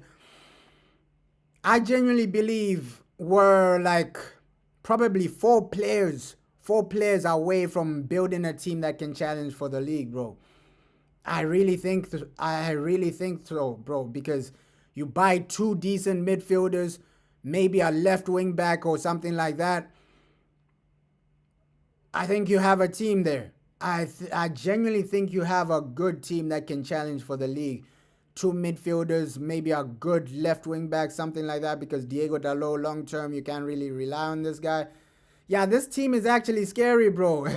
This team is actually scary, bro. Like, we're building something special, and a lot of people don't really see that, right? Obviously, because we finished 15th, people think our team is horrendous, bro. People genuinely think our team is horrendous because we started badly, we finished 15th. But we have some players in this team, bro. Even defensively. Defensively, you have a beast like De Ligt, a beast like Lenny Yoro. I don't even think, bro, even without Martinez, you have a defense that can compete for a league title, bro. I genuinely believe so. Like, our defense, if we had like a better midfield, probably even a better left wing back, you have a defense that can genuinely take you to league titles, bro. I genuinely believe that. I genuinely believe that, because if you put this defense in the Man City team, Man City look better, bro. I genuinely believe, like, bro, we have an insane foundation. It's just that midfield where, as a fan, you're asking the question, okay, long term, this midfield, it's not the answer. Casemiro might be going. Bruno might be going. We need just better, bro. I didn't know Ousmane Dembele was injured, bro. I didn't know he was injured. I didn't know the man was injured. Damn. I was waiting for the Champions League this week so that, hey, I just see some of these big games, but I didn't know the guy was injured, bro. I did not know that, but, bro, we have a great foundation with this team. We genuinely do have a great foundation. And I know, like, some fans are upset that Ahmad is playing right wing back. But we're doing our thing, man. He's doing his thing in some moments. Like, the moment we started winning, we saw the best of Ahmad. We're seeing the best of Ahmad the moment we start winning games. He's getting assists. He's really looking dangerous. So I don't think it was down to Ahmad's quality. It was just, our team was just performing badly, bro. And that's what you're going to get in a full season. Like, okay, when your teammates are performing badly, it's going to affect you as well, right? And that's why the defense conceded so many goals. You have a goalkeeper that's making mistakes every day. Of course you're gonna look bad, bro. Of course you're not gonna be confident, bro. When you have somebody like Onana behind you as a defender, bro, you're always shaking. You're always, bro. You're not gonna have any confidence at all, right? When you have Onana behind you, at least now you can say, yo, I don't need to take too many risks because I have Lamen, somebody who's calm, somebody who's steady, somebody who knows what they're doing, right? So the lid doesn't have to cover up for what the goalkeeper does or what his teammate does. So we're going to see a better defense right now. We're going to see a better defense, a better foundation. It's just January, maybe add in one more midfielder. I think that is needed, bro. I won't even lie. Because, of course, Bruno and Cass are doing well so far, but they will get some type of fatigue during it's a full season, bro. We've seen it time and time again. When you overplay some of these players towards the end of the season, either injuries will kick in or fatigue will kick in. Bro, this is football. These guys are human beings. These guys are not AI, right? Especially at the age of like Casemiro, I don't see him giving us this week in, week out for the full season. So it might be an a Kobe Mano situation where Kobe Mano, when eventually Casemiro gasses out towards the end of the season, you have somebody like Kobe Mano to come in and fit in. That's why I think Man United won't let him go, bro. You have so much you have so many games to play, bro. You're saying if we make UCL, you hope. Yeah, cover scary, bro. But as a left wing back, you're gonna take away from his game, cover. You're gonna take away from his game. But from PSG, that's a player I'd go for as well, bro. Cover scary. Even Lee Kang, bro. PSG just have quality attacking players. But Kvaratskhelia, that guy, he's really quality, bro.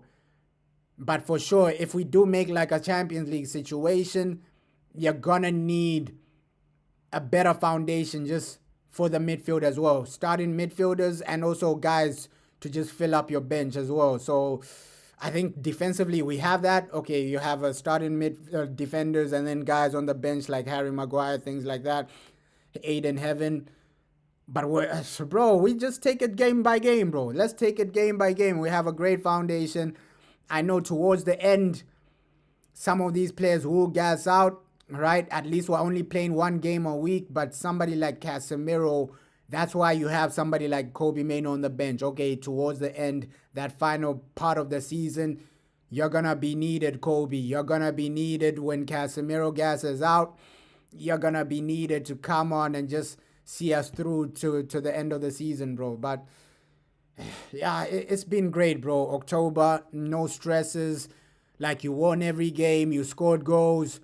We saw some brilliant games, and it's not like we're playing basic teams, bro. You beat Liverpool, you beat Sunderland, a team in the top 4, you beat Brighton, a team in confidence. So we're doing our thing, bro. Let's hope, hey, this month, November, is as good as October, right? The start of November starts now. Let's keep the winning run. Let's keep the momentum. Let's go to the next level, man. Let's genuinely go to the next level. And with Man United, after this is Tottenham. You don't want to go into that Tottenham game lacking confidence, back to losing ways. At least go into that Spurs game with a high quality momentum, bro. High quality momentum. Come on, Manchester United, bro. Come on. And, bro, Luke Shaw, I know a lot of people don't really like Luke Shaw at the top level, but as a defender, I think this is the position for him, bro. I won't even lie. As a defender where you have two other defenders next to you, you don't have to really do a lot of running because we know as a left back, that's what Luke Shaw hated, bro. People calling Luke Shaw lazy because he doesn't want to overlap, things like that. But as a defender, he's really calm, bro. He's really calm. He reads the game extremely well. For me, I think his best game for Man United this season was the Arsenal game. Yes, we lost that one, but if you watch it back, bro, Luke Shaw was looking like a beast. He was looking like a beast, bullying Gyökeres. Luke Shaw and De Ligt, these guys were bullying Gyökeres, bullying every Arsenal attacker. So I think that was his best game this season, Luke Shaw, that Arsenal game. He was really good. Unfortunately, we lost that, but you saw some great performances, bro. We saw some great performances. We saw a great foundation. And these players, wins will give you confidence, bro. Wins will give you that momentum. Just winning a game, and that's all we ask for as fans. Winning a game is all we genuinely ask for as Manchester United fans. Like, let's go out there, win today, and then go into the Tottenham game with full momentum, full confidence, bro. These guys are there for the taking. It's not like Tottenham are this unbelievable team. They're unbeaten, this and that. Bro, we can get at Tottenham, and it's tough today with the Forest team. Look at this team, bro. Offensively, this Forest team, it doesn't give me shivers. It doesn't give me shivers. It's just their midfield. Their midfield will do something to you that will shock you. Because I watched Forest versus Chelsea. First half, they should have been genuinely 3-0 up. But that was under a different manager, under Ange Postecoglou, when Ange got fired.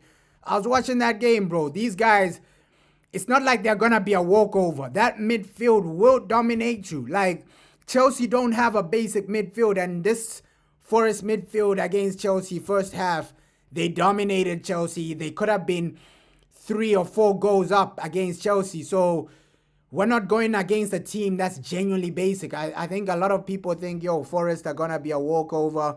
It's going to be basic, especially the element of them being at home. Sean Dyche as their manager. He's going to make it hard and difficult for us. He's going to suffocate us. We know how Sean Dyche is, bro. He'll be happy with a 0-0. That's the type of manager Sean Dyche is. He'll be happy with a 0-0. 0-0 against Manchester United, the man will be smiling. That's how Sean Dyche is. He won't care that, oh no, we haven't scored a goal. It's 0-0 at the end of the match. So today it's up to us to score the goals, because Sean Dyche, bro, if it's 0-0 at the end of the game, the man will be smiling. Yeah, we did well. We defended extremely well, this and that. So today's about scoring, because some of these teams, they'll be happy if we don't score. They'll be happy if they get a result of a 0-0 or 1-1. For them, that's like winning the Champions League, bro. For Sean Dyche to get a 0-0 against Manchester United, it's like winning the Champions League for some of these guys, bro. So we gotta just do what we need to do, bro. We gotta just do what we need to do and win the game. Come on, United. Win the game. You have a good foundation. I think everybody is full of confidence. And you've just been winning. Keep this winning run, bro. Keep this winning run. I don't want, we're back to square one, a new month, or we're back to losing ways, or we draw the game, this and that. Because this is how football is, bro. One moment you're up, and then the next moment you're back to square one, bro. You are back to square one. But let's just get ready for this game. Everybody looks confident. Everybody is doing what they need to do. And United, just get us those 3 points, bro. Get us those 3 points. We genuinely do need them. We genuinely genuinely just need it. And Diego Dalot, that's another guy I forgot to talk about, because bro, next season I think every fan can agree, bro. We can't be doing this Diego Dalot starting for Man United 2026. That shouldn't be the situation, bro. That should not be the situation. 2026, I think we need to just move on from our midfield, move on from Diego Dalot, and build a foundation where every player you're saying, okay, yeah, that's he deserves to start, or he's decent, right? That should be the situation in 2026, bro. Not saying, you're seeing Cunha and then next to him is Diego Dalot. You're shaking your head. So at least next season, just build a foundation where in every position you're looking at this and saying, yeah, he's a decent player, bro. He's gonna do something today. I'm confident with this guy starting. So And that's just down to the board, bro. That's just down to what these board members do, right? These board members do. Omar Barada. This next transfer window is up to you, bro. It's up to you, Omar. You failed us in so many games. You failed us in so many situations. But I think January and the summer, it'll show how serious this guy is, right? It'll genuinely show how serious Omar Barada is, bro. But yeah, let's build some momentum for this one. I played what Gary Neville said. This guy is confident. This guy is happy. But overall, Gary, he's going to say what he needs to say. He's getting paid by Sky Sports to say everything he needs to say. But yeah, the guy talking. Is that Cunha and Mbeumo? The guy is talking, man. Hey, sorry about that. The volume went. United is that Cunha and Mbeumo are they're players who I love watching in a red shirt. Are they the best players that will ever wear a red shirt? Are they the best forwards that Manchester United have ever had? That's still to be seen. But what I like about them is their hunger, their courage to take the ball. They're positive. They do everything I think United forwards should do. Now, they'll make mistakes. They'll give goals away. It's Cunha's first goal of the season, so he's missed a lot of chances earlier on in the season, as Mbeumo did as well. But what I can see is the intent is there to do the right thing every single time. Get on the ball, make runs in behind, take people on, be a threat. Make sure that if you lose it 5 times, you go and get it a 6th time. All those things that I've heard all my life from the Val. And with United, bro, it's like we have like the starting players, but I like the way we're going.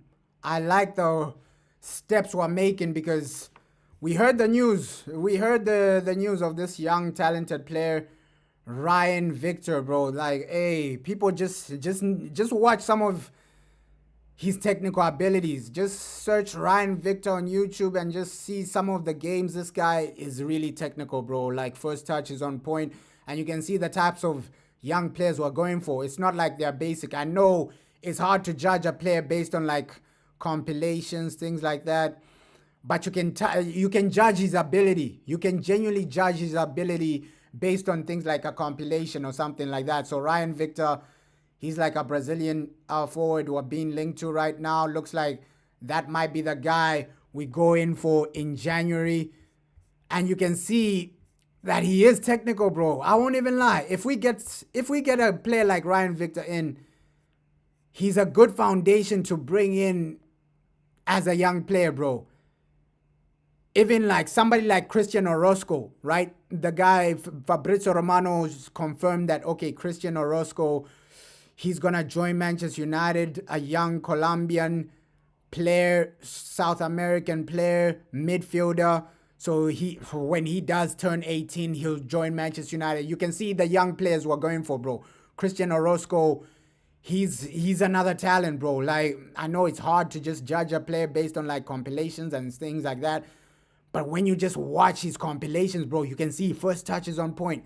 His ability is on point. And that doesn't change when you go to a different league, bro. Your first touch doesn't change when you go to a different league. Your first touch doesn't change when you join this league or join that league. So,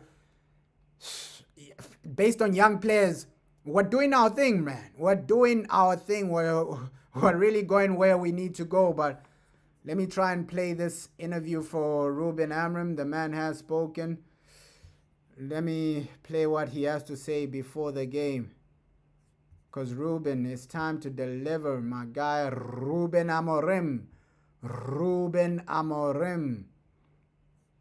I don't know why it's not showing. Oh. Let me just try and get this. What the man has to say before the game. Ruben Amorim. Ruben Amorim back in his formation, back in himself to succeed, back in everything he does. And sometimes you gotta respect that, man. Sometimes you genuinely gotta respect that. The man is full of confidence, and that's what I respect about him. Here he is, Ruben So Ruben, Amorim. an unchanged starting 11. How much confidence do you have in this team? We are confident as a team, as a club. Our fans are a little bit more confidence, but we need to forget what we did in the past. When I say in the past, these last 3 weeks. We need to do all over again. We need to face a very tough opponent, a manager that has a huge impact when he changes teams, and we need to be ready for a fight. We spoke about the energy that Nottingham could have today. With that in mind, how much do we need to fight today? Yeah, it's and we are playing for Manchester United. We are in the good moment, so let's hold to that. And to hold to that, we cannot think about the result in the end. We want to win, but what we need to do during the game, and I think we are learning with our mistakes. So I expect that our team to maintain the level. That will be huge to win the game. And it's not just the starting 11 we need to win a game, it's a full squad, and it's delightful to see Harry Maguire back in the side too after that little knock. Yeah, we don't have a starting 11. We have 11 players that is going to start this game, but the next one you don't know. And we need everybody. So we all want to win the game, and when we win the game, it's not just the starting 11, it's the guys that goes inside of the pitch. And if you remind some of the games, and you can feel that sometimes they are the ones that wins the game. Well, thank you very much, and go and smash it. Thank you. Hey, positive to hear Ruben Amorim. He sounds confident. He's saying, yo, this is not my starting 11. These are just 11 players that are starting. So he's saying, hey, I can change it at any time, right? These are not guaranteed starters. These are just 11 players that are starting the game. And most of these players are full of confidence with momentum, doing what they need to do. Ruben, let's win this, man. Let's genuinely win this. Forest away from home. Sean Dyche, obviously, we've seen all the Sean Dyche games, bro, because this man, he's like obsessed with winning against Man United, bro. He's obsessed every time he plays against Man United. He wants to get something out of the situation. He wants to get a result out of the situation. So Sean Dyche, it's not gonna be an easy game, bro. It's not gonna be an easy game. Sean Dyche, bro, he's that type of manager where he wants to make a statement. He genuinely wants to just make a statement and get a result against Manchester United, bro. So we gotta do it. We gotta do what we need to do, man. To that, and to hold to that, we cannot think about the result in the end. We want to win, but what we need to do during the game, and I think we are learning with our mistakes. So I expect that our team to maintain the level. That will be huge to win the game. And it's not just the starting 11 we need to win a game, it's a full squad, and it's delightful to see Harry Maguire back in the side too after that little knock. Yeah, we don't have a starting 11. We have 11 players that is going to start this game, but the next one you don't know. And we need everybody. So we all want to win the game, and when we win the game, it's not just the starting 11, it's the guys that goes inside of the pitch. And if you remind some of the games, and you can feel that sometimes they are the ones that wins the game. Well, thank you very much, and go and smash it. Thank you. Come on. Time to do what we need to do. Time to turn up. Manchester United, it's now or never, bro. It is now or never. Get those 3 points. I think this is our game to lose. I know Forest are at home, things like that. People say, yo, it's they're at home, this and that. Man United, we struggle against a team that plays the way Forest play. But I'm confident, bro. I'm genuinely confident with this game. Like, just the way we've been playing in the past month, right? For over a month, we're really stabilizing. For over a month, we're really doing what we need to do. For over a month, we're getting results over the line. So situations like that, they just give you confidence, bro. They just give you so much confidence. Like today, win it, smash it, and focus on Tottenham. That should be the main outlook from the manager. Okay, let's take this game by game. Focus on Tottenham. Ruben Amorim has said what he needs to say. Let's just keep this winning run, bro. Let's just keep this winning run. I love the way every player is playing. We're looking more like a team. That's what I can say, bro. We're looking more like a team. We're playing more like a team. It's not individual FC where, okay, this individual is thriving, but then the rest are not eating. Everybody's eating. Everybody's looking good. Everybody's smiling. The manager is smiling. We're all benefiting. We're all winning. And that's what you want to see from a club like Manchester United. Everybody's doing what they need to do, right? It's a team game. It's a team sport. And I love our previous game because it showed us that, yo, we're together as a team, bro. Like that goal, that first goal from Mbeumo, it just shows us, yo, this team understand each other, bro.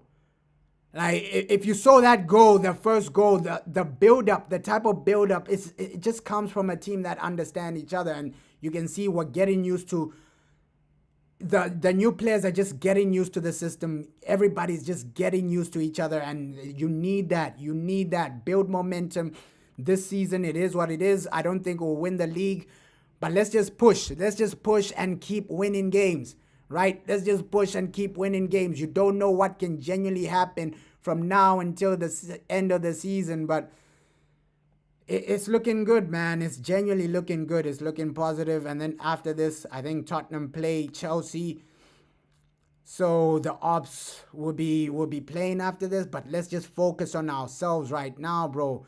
The momentum is there. The way we're playing, it's really looking good. It's really looking positive. It's been an incredible past month, bro. It's been an incredible past month for Manchester United. Let's just do what we need to do in this game, bro. That's what I can genuinely say about today. Like, okay, go out there, win the game. To fix it. That is a very good. The goalkeeper, the back four was one of the best in the division. Elliot, Anderson, Douglas Luiz. The two wingers are quick and strong. And Gibbs White. And Gibbs White is a 10. Honestly, Seema, they have everything to be a mid-table team again. They also have a solid defence, don't they? Milenkovic and Murillo. That was the defence that got them higher up the table as well under Nuno. So it must be really difficult for those players to contend with the position they're in. By the way, third manager in one season, of course it's going to be difficult for them. Yeah, I mean, third manager in one season tells a story in itself, or by itself. But strange decision to let Nuno go, because... I don't think it's strange to let Nuno go, but I agree, bro. These guys, they're disorganized, bro. They are disorganized. I know people are saying, hey, new manager bounce for Nottingham Forest, this and that. But we can do what we need to do, bro. We can put these guys aside. I know their midfield is brilliant. You got Elliot Anderson. You got, bro, my guy Douglas Luiz. But, bro, we can do something in this game, right? Let's just hope we don't go back to the same old Man United where you're struggling against a team that plays a low block, against a team like this that makes it hard for us to break them down, things like that. We can win this game, bro. We can genuinely win this game. Come on. Come on, United. Yo.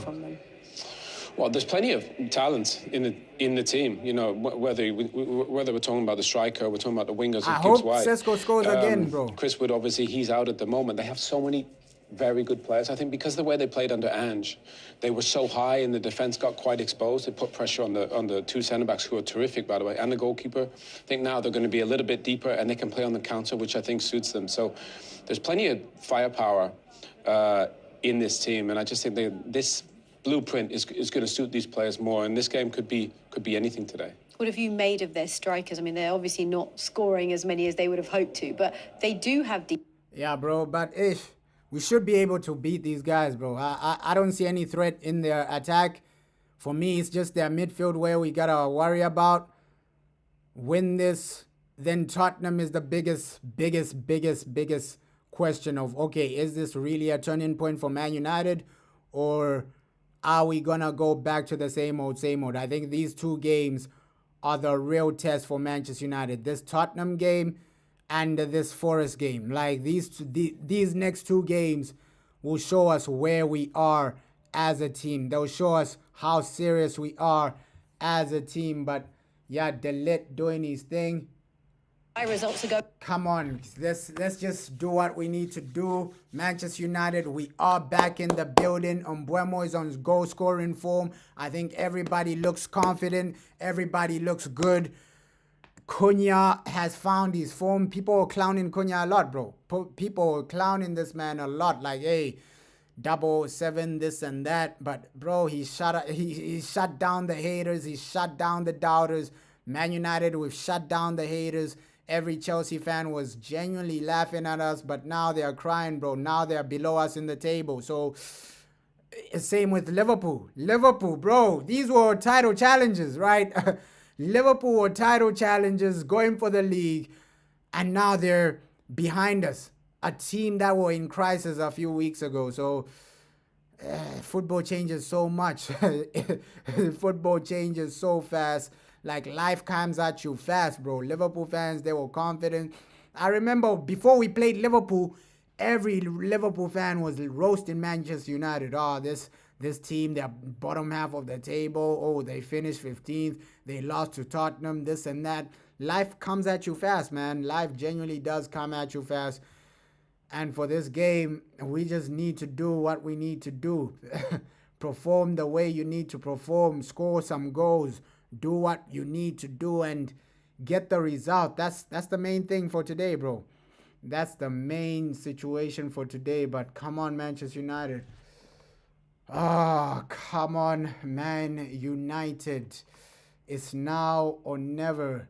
It is now or never. And just before the game starts, I just wanted to play a small thing, right? I think Bruno, there's like this small clip of Bruno saying something. Just wanted to play it right here, right now.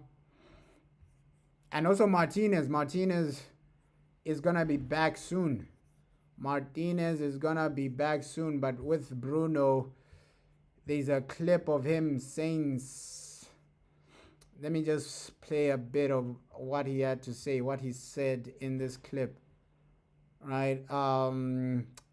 Said something Casemiro important. Also mentioned the siestas, the naps as well when speaking to us. So maybe we're getting something wrong in this country.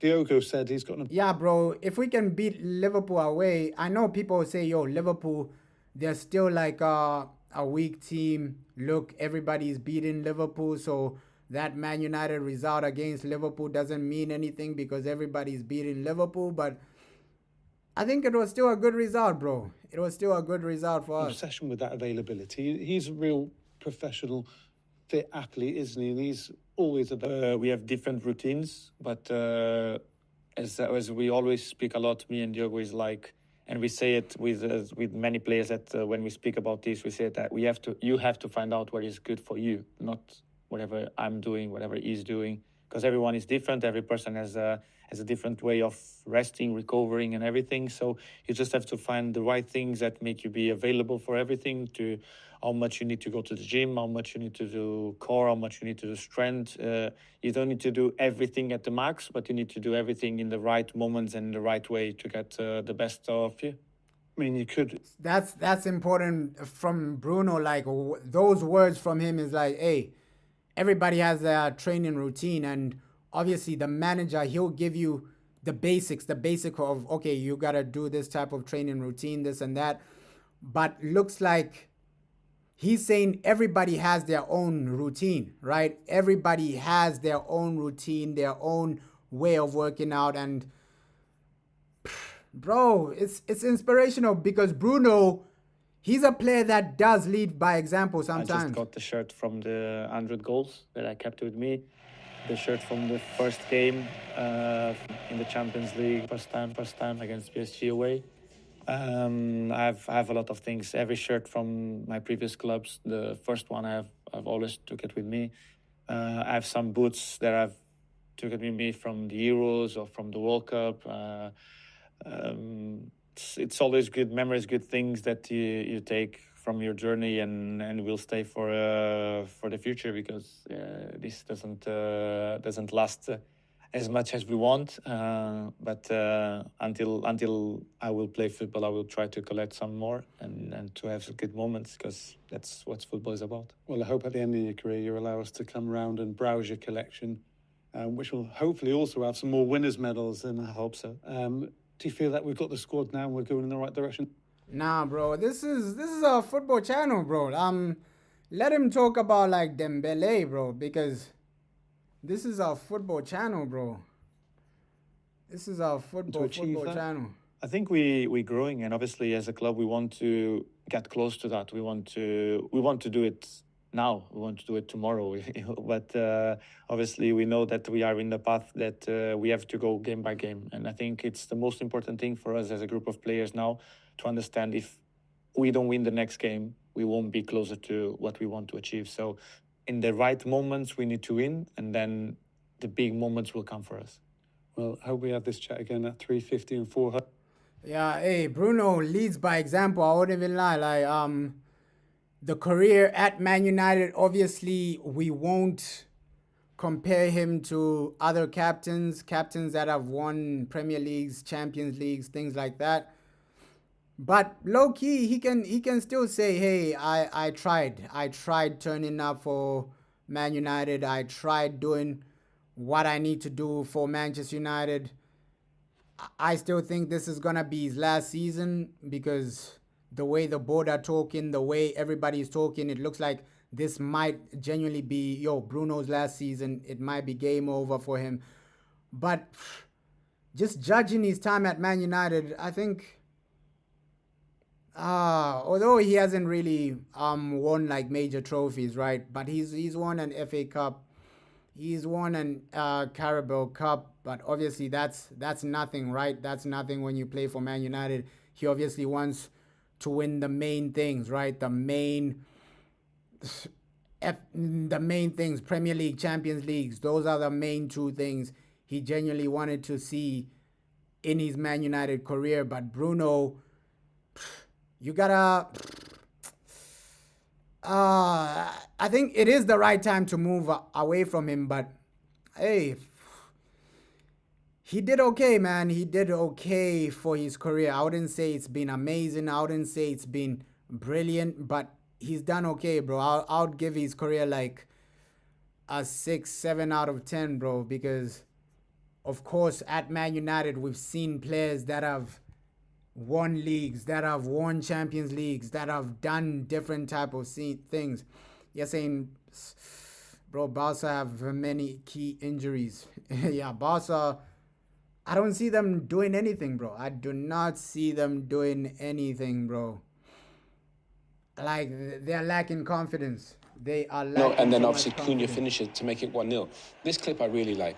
They're going to go and press, and they're trying to force the ball into a certain situation. Obviously, the ball goes to this right-hand side. It's not going to go back there because that's being pressed. Not going to go back into there, and it's not going to go to that right-hand side. Bruno forces it into the centre park where they want it. And basically they press on. That's Luke Shaw again. He squeezes. What happens? Turnover of possession. Okay, a little deflection, but that's a goal. That's 2-0. That's fantastic. And this is 3-0. And I love this one as well. Again, we spoke about... And that's a great point. Like, the turnovers we've been making, bro, that's the main thing. The way we've been pressing and just the turnovers we've been genuinely making as a team, they're the reason we're winning so many games. I think they're the reason we're scoring more goals as well, because you catch these guys on a transition and then you hit them. You hit them immediately. One pass takes them out. One pass to Mbeumo and then he scores. So, bro, the transitions have really, really improved from us. Just the areas we're winning the ball back, dangerous areas, you're making the transitions quick. Decision making in the final third is massively important, and it's really improved, bro. It has really, really improved the decision making, the way you're just passing. So going to this game with the same type of mindset, obviously, Forest with Sean Dyche, they won't be a team where they have the ball and then you can hit them on the transition. They'll allow you to have the ball. They'll try to allow you, okay, here, you guys do what you need to do, have the ball, we don't really care. We're going to try and hit you on a counterattack. I think that'll be the mindset from Sean Dyche, but we're doing our thing, man. We can do our thing today. Right, we got the basics. Looks like they're going right, defensively, tactically.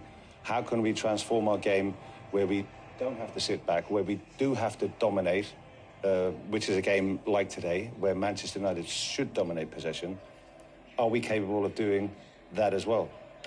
Wanted to get your thoughts also on the goalkeeper. 23 years old, Le Mans. He's one of the best players on that team sheet. But what do we like about him, and why is it working so well? I feel like he's brought a sense of calm to this side. Oh, he's so calm. He's so chill, and I think that is, you know, that's a breath of fresh air. I think for a goalkeeper, this is one of his greatest attributes. He can come and claim anything, and I think that's probably one of the hardest things to do as a goalkeeper, especially in the Premier League as a foreman. Look at that chaos around them, bodies, boom, just jumps up and catches it that easy. And I think he's shown also as well.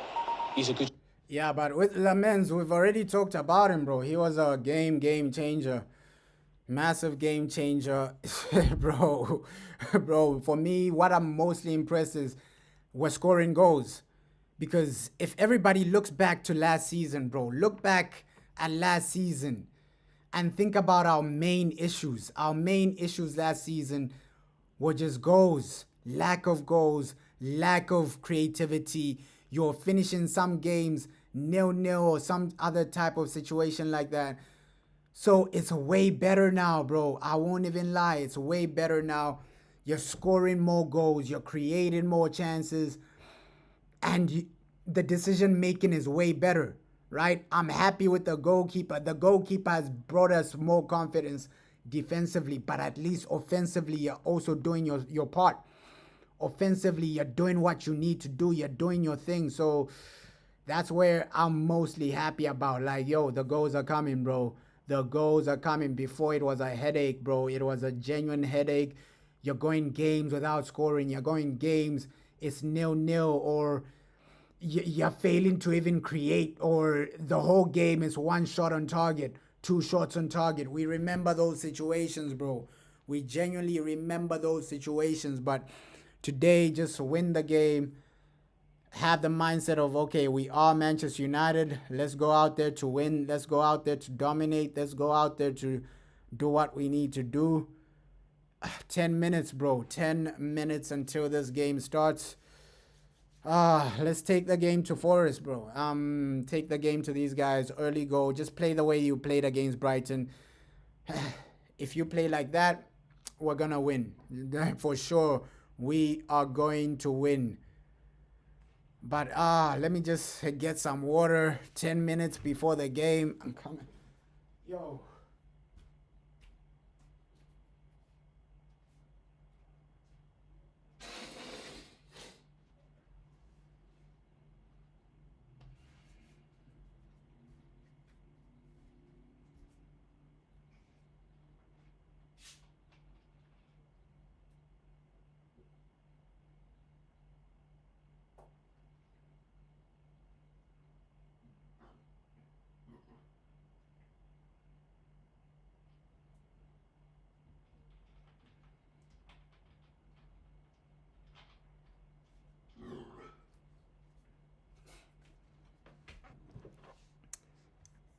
Yeah, bro. Let's do this, man. Let's do this. Let's do this. Let's do this. Manchester United, don't let us down, bro. Do not let us down. Come on, showtime. Let's go, bro. Let's go. It's now or never. My prediction is like 2-0. Let's hope we score more goals, bro. But I'm going 2-0 Man United. Come on, come on, come on. Come on, but I do believe, yo, we're going to get some goals today. Let's just see the types of goals we get. Let's just see the types of goals we score. But I think we're going to win this one comfortably. Manchester United 2. Mbeumo scores. Bruno scores. And, hey, Acuna assist, bro. Acuna assist. I hope Sesko scores as well, because that's my boy, Sesko. Come on, I need this guy to get more goals than Gyökeres. He's going to do it, though. He's genuinely going to do it. Come on, come on, come on. Let's go. Go. Let's go, let's go, let's go. Finally. Showtime, bro. Showtime. Finally, finally. Hey. Time to entertain. Manchester United, you gotta be entertaining today. Please, please. I beg you. We need a goal or two just to kick this month starting, right? Start of November. We can't start this month with a loss, bro. We gotta start November with a W, with a win, with some goals, and with some great performances. Some good goals as well, bro. Like the goals we saw against Brighton, we need to see them again today. Like, come on, United. Come on.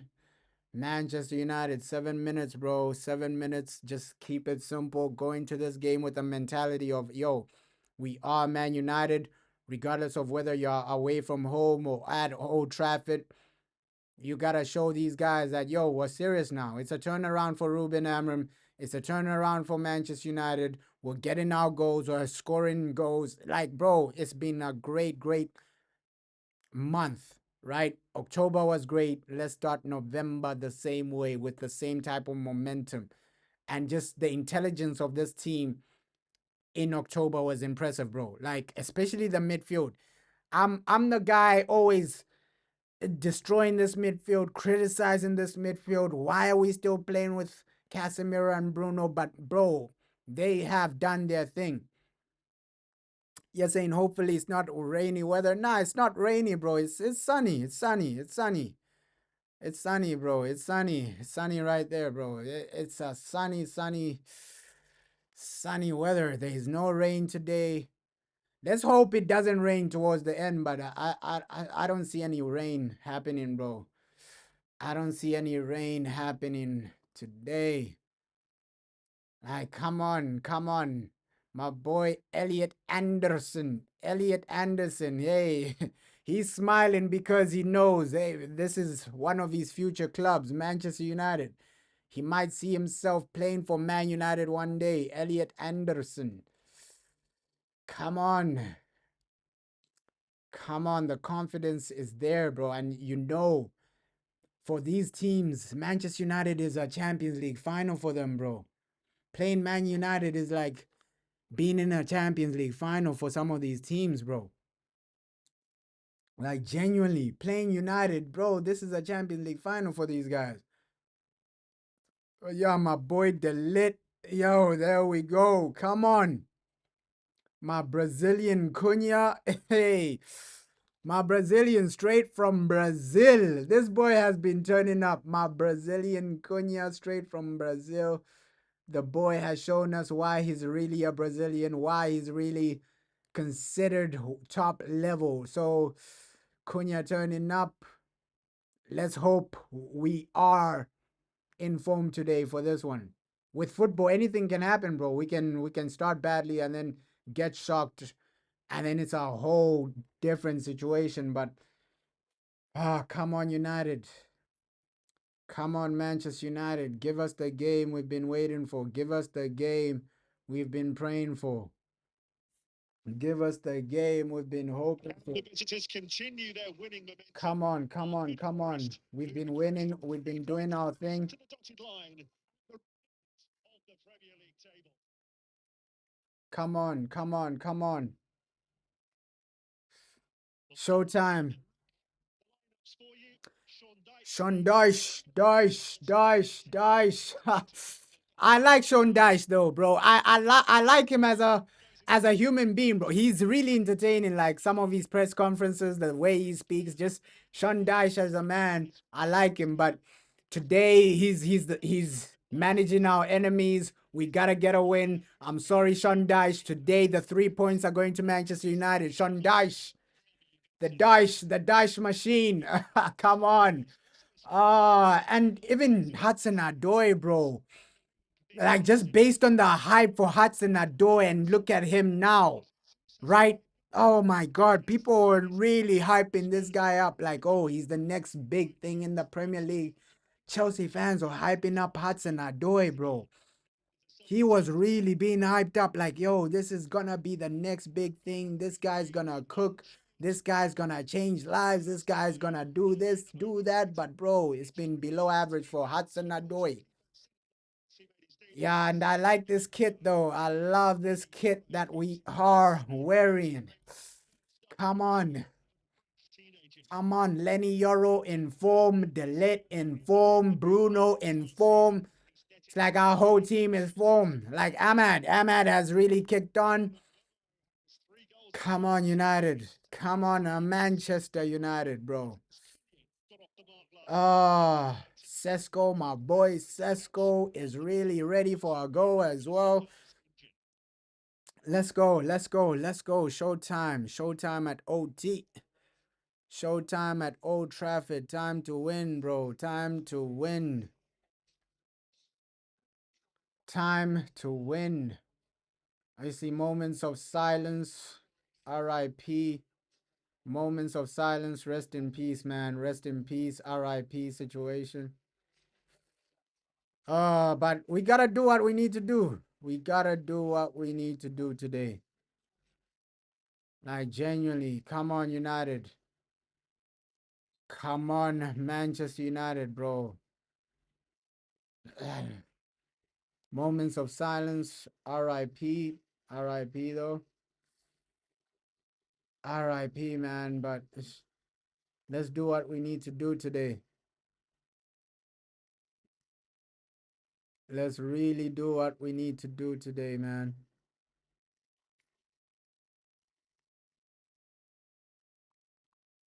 Oh, I just hope we get like an early goal, though.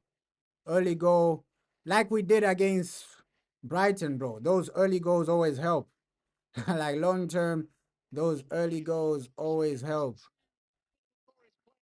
Oh, come on, massive game. Massive, massive game. Sean Dyche. Sean Dyche, the Dyche machine. The Dyche machine, bro. It's now or never. Come on, Manchester United. Come on, United. The Dyche machine. Oh. And you can see the passion for the Forest fans, bro. They're seeing a new manager bounce, things like that. They're optimistic. Let's go, bro. Let's go. Let's go. Let's go. Let's go. Let's go. Let's go. Let's go. Showtime. Showtime. Yeah, I also believe we can win, bro. Like, this is our game. This is our game. I expect us to dominate the possession. I expect us to create a lot of chances. But with Forest, every time you get a concede a corner, you just have to be awake, man. Stay sharp. Stay sharp during those corners, bro. Stay sharp, stay alert, keep it simple. Come on, United. Like we've started okay, passing it is simple, keeping it simple, staying sharp, staying alert. That should be the mindset today, bro. That should be the mindset today. Even the way we're pressing, like every time you lose the ball, just recover it immediately. Like you can see, that's the game plan. Yeah, we can win, bro. We can genuinely win. 4 wins and a bounce. Let's hope we're saying that by the end of this game. Like it's been a positive, positive, positive month, bro. Positive, positive month. Manchester United, we're doing what we need to do. We're doing our thing right now. We are doing our thing right now. Hey, Ruben Amorim. Ah, and with Cunha, the shape. Just look at the shape of the team, though. Just look at the shape and the movement of the team, especially like the midfield. When we don't have the ball, just look at what they're doing, bro. Like those are probably instructions from the manager. Like, okay, when you don't have the ball, these are the types of runs I need you to be making. This is where I need you to be, Casemiro and Bruno. Okay, you can drift around the midfield.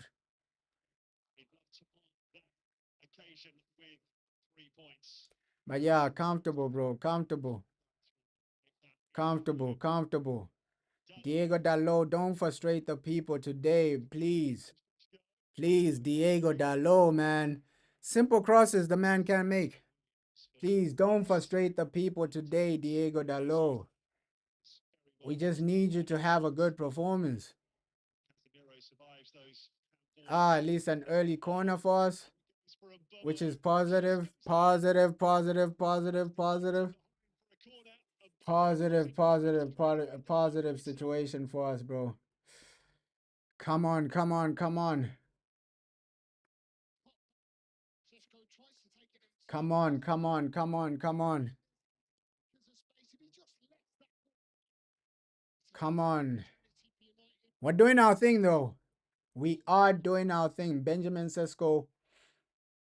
I think this is why I love him, because also aerially he's a threat there. Right before with Rasmus, his hold up play was horrendous, man. I was losing my mind with Rasmus. Like his hold up play was horrendous. At least Sesko on the ball, he's an upgrade to Rasmus Hoyland. I can say that. Like his hold up is way better than Rasmus. I know Rasmus, obviously with service, Rasmus would have gotten more goals, but overall, as an overall player, I think Sesko is better, man. Sesko is better.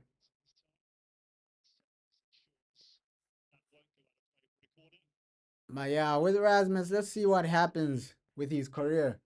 Because he's doing well in Serie A, Rasmus. But to be fair, everybody cooks in Serie A, man. Everybody cooks in Serie A. So I don't know how much the man has improved, because I can't judge him based on Serie A, man, and say, oh no, bring him back just because of Serie A.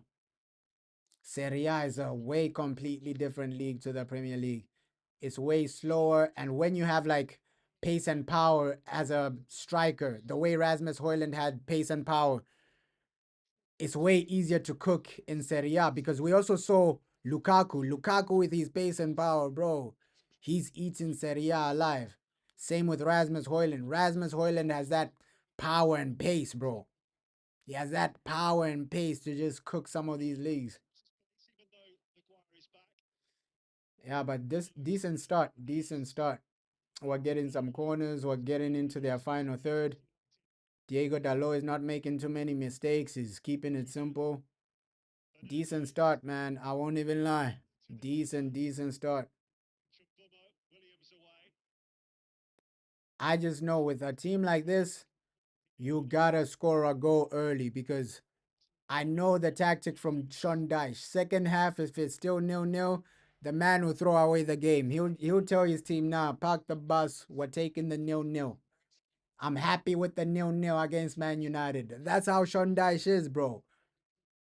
I'm happy with the 0-0. We know, so we gotta score a goal in the first half, because second half, if it's still tight 0-0, Sean Dyche will park the bus and say, okay, yeah, we're happy with the 0-0. Let's take this result. Right now, they've started okay, man. I won't lie, like they're a bit more outgoing than I thought they would be. Right? They're taking the game to us. I thought they would be a bit more defensively, but hey, they're really getting into our final third. That's scaring me a bit, right? And they're getting corners as well. So Forest, we just need to stop their momentum. Obviously, that shot was deflected for a corner. Good from Luke Shaw, right? That was really good defending and awareness. That's what I said like before the game. Like as a defender, he's been good, Luke Shaw.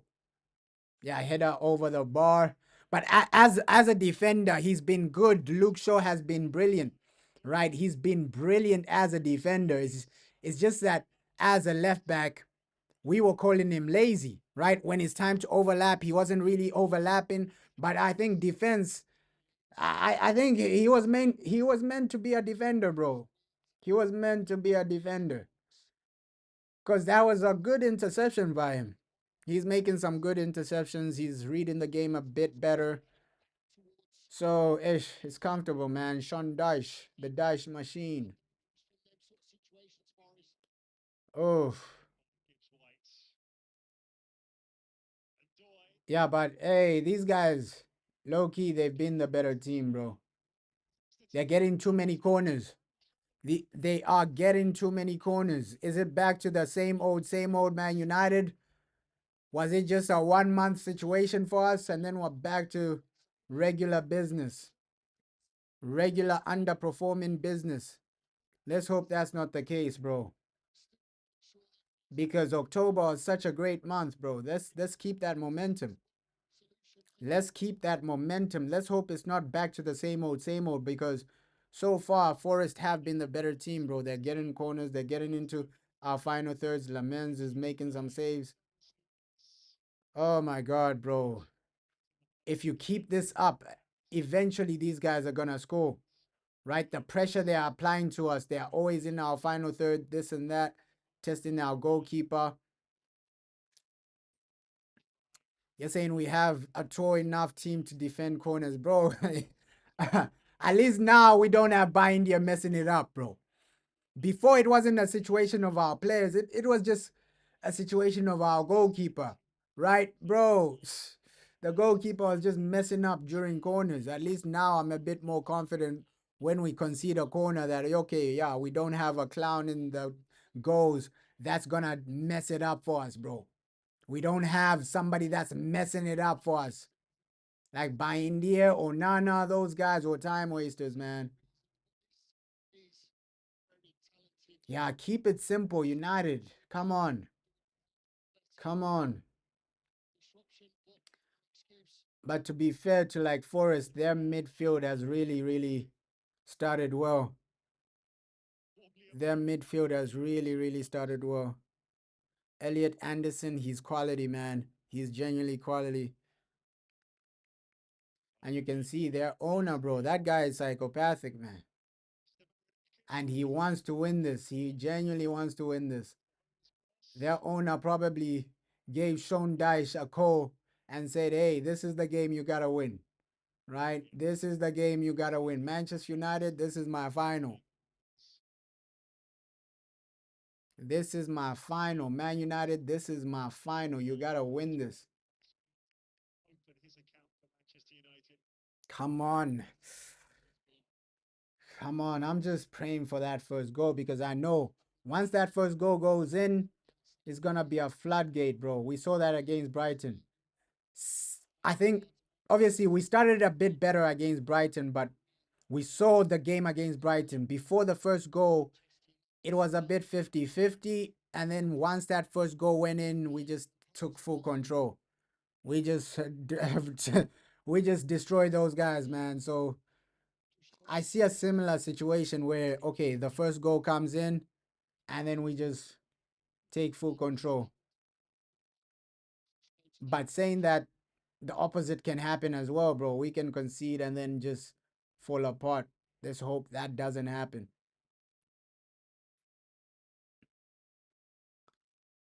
But yeah,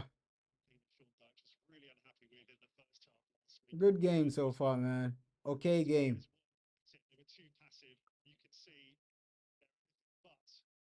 You can see, like, yo, these guys, Forest are trying to win the game through their midfield.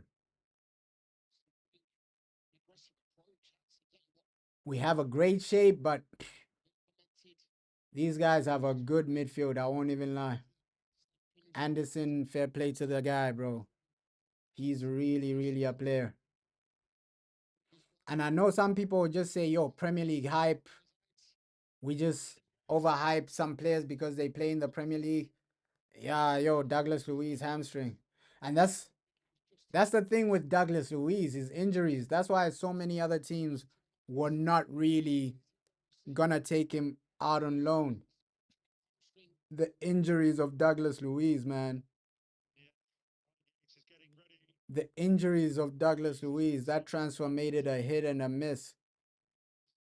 Because I think most people expected this, right? We saw this at Juventus, bro. He's become like an injury-prone player. It's sad, but bro, it's become a reality for Douglas Luiz. The man, after like 3-4 months, back to injuries. We saw this at Juventus. Yeah, bro. I think Douglas Luiz has just become an injury-prone player. We saw this at Juventus, bro. Juve, after three months, after 2 months, the man gets an injury or something like that. So I'm not really surprised with the injury. I don't think he'll go off. I think he'll try to just play it off, man. Ah, he is going off.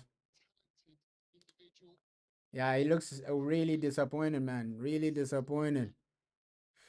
But it is what it is. Injuries are situations you can't really prevent, bro. Injuries are situations you can't prevent. But that's advantage Man United, bro. Without Douglas Luiz, I think Forest are weaker. Yeah, he's going off. He's going off. He's going off. Forced injury. And with Sancho, I don't know if Sancho is playing. He's gonna play today, but bro, I think that was the most embarrassing situation for Sancho, right? They brought him in at first half, and then second half they took him off. Like that's one of the most embarrassing situations, bro. So Sancho, his career has just hit rock bottom. I won't even lie. It'll be interesting to see where Sancho ends up after Manchester United, bro. Because I don't think Villa signed him with those wages.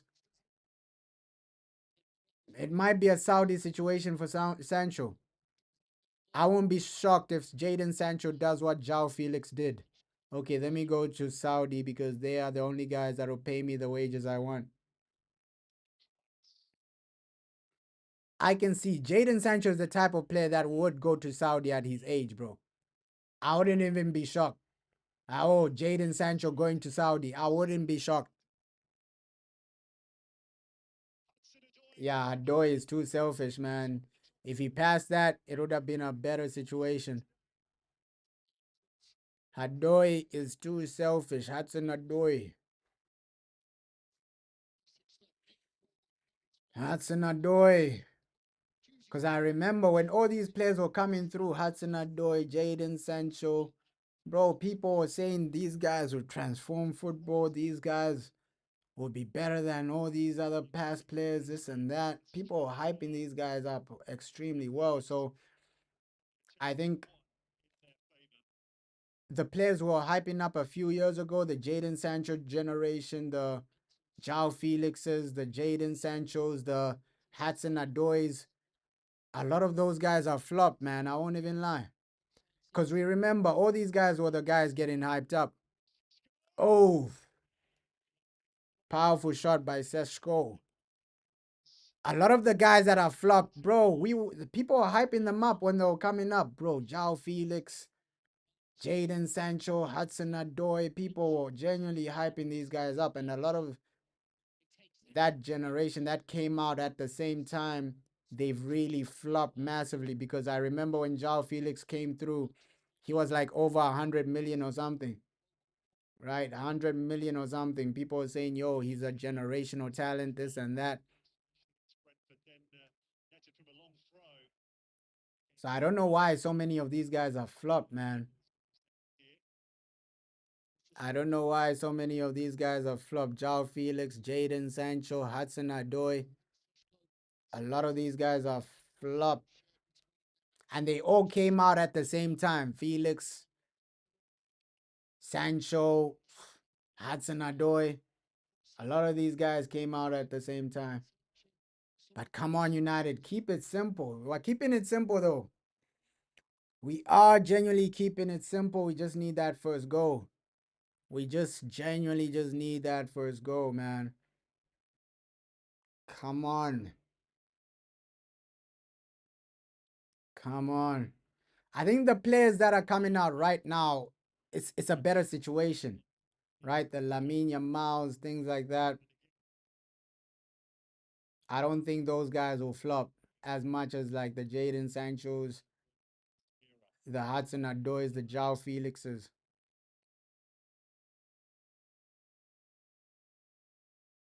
I think the players coming out right now, they're a bit more stable. The Estavals, the Lamine Yamals, guys like that.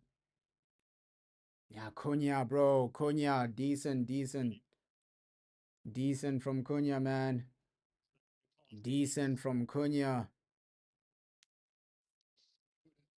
Decent from Matthias. That's why I always say, like, Cunha is the type of player that, okay, if he feels like he's gonna lose the ball, he'll just pass it. He'll just pass, and it's extremely hard to get the ball off this guy.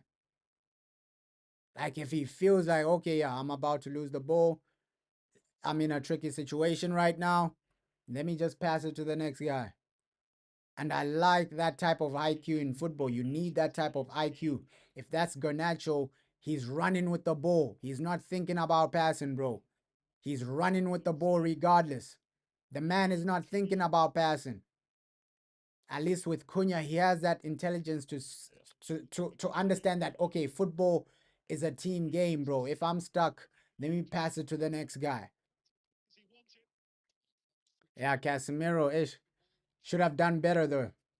He should have genuinely done better there, bro. He should have done better. Tighter game than we expected. Tighter game than we expected. But the remove of Douglas Luiz really helped us, man. I can't even lie. And I don't know why people overhype Gibbs White, bro. I think he's a good player, but he's not. People make it out like he's almost world class. He's a good effective player, but in this game you can see some of his misplaced passes. Bro, every time he gets the ball, it's either he's losing it or something like that. So Gibbs White, he's an up and down player, bro. Yeah, Anderson playing well though. You're right, bro. And I said it, Anderson is a baller, bro. He's a baller. He's a baller. That's a guy I would take at Manchester United. But not Gibbs White, bro. I think with people, they don't watch Gibbs White every game, so they think he's a consistent guy. He doesn't really make too many mistakes. But in this game, you can see Gibbs White, bro. There's some misplaced passes. There's some situations where he's losing the ball.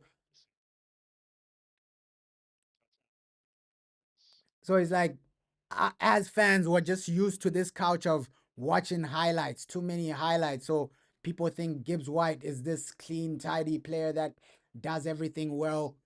But in this game, you can genuinely see that, okay, yeah, this guy, he's a bit sloppy in some moments, bro. Some misplaced passes. Oh, Cunha, if he had like a better touch, bro. Better touch there, Cunha. And that was really the guy saying his touch is unbelievable. Just for him to do that. Yeah, what a ball by Mbuemo though. Cunha, your touch needed to be better, man. A better touch does way more for Manchester United. Like with a better touch, a one-on-one, it should be 1-0. Come on, that ball was amazing. Poor from Cunha there. Extremely poor from Matthias. Oh, sorry, not Matthias, Sesko. Sorry. Why am I thinking of Cunha? Extremely, extremely poor from Sesko, bro. Yeah, I'm thinking of Cunha because they're showing him on the screen, bro. Extremely poor from Sesko, bro. Like, ish. Your first touch needed to be on point there. You touch it well, you get a goal. But we've been okay. It's just, hey, we need to start testing their goalkeeper a bit more, bro. Anderson, what a player. What a player, man. What a player, bro.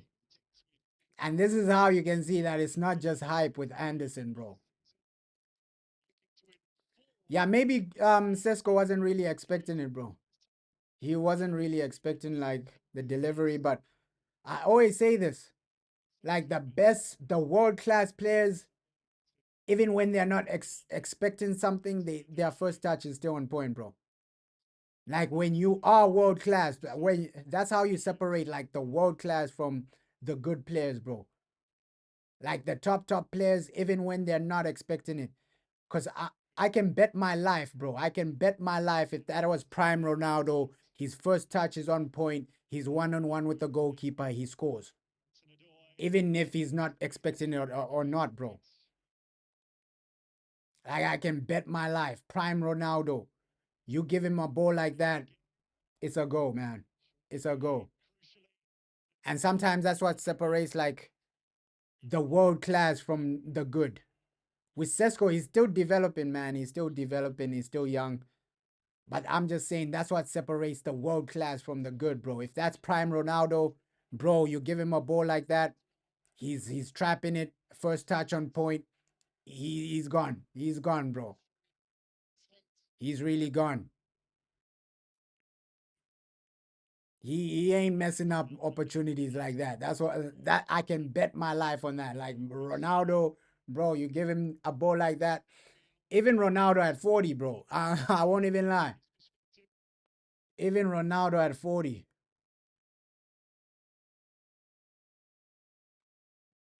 Ooh.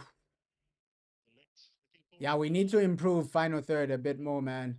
That's where we've been lacking. Like final third, you can see we haven't tested their goalkeeper enough. We need to look to test their goalkeeper. We haven't genuinely tested this man enough.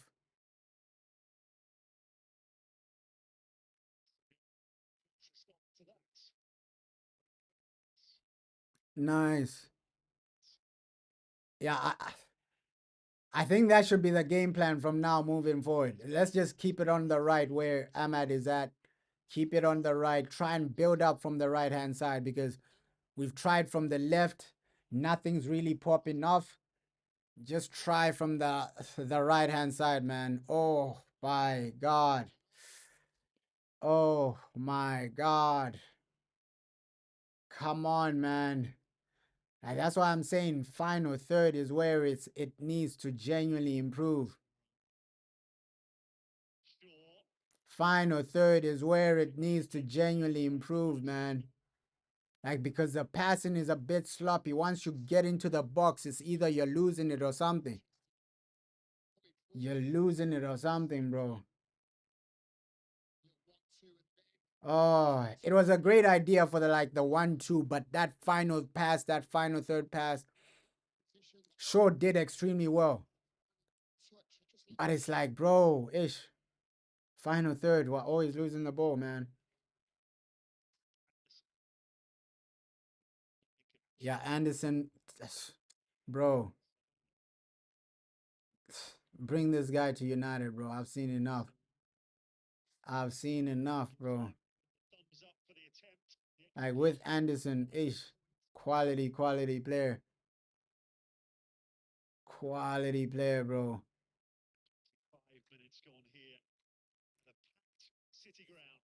Quality player, bro. But for me, I keep saying, yo, bringing Anderson and Lucien Agume, that type of partnership, you're laughing, bro. You're laughing. Anderson and Lucien Agume, bro. Go to Sevilla, pay a 30 million for Lucien Agume. Go to Nottingham Forest, pay for Anderson. Bro, you're laughing with a midfield partnership like that. I can genuinely say that that midfield partnership has the potential to become the best in the world. Best in the world. Oh,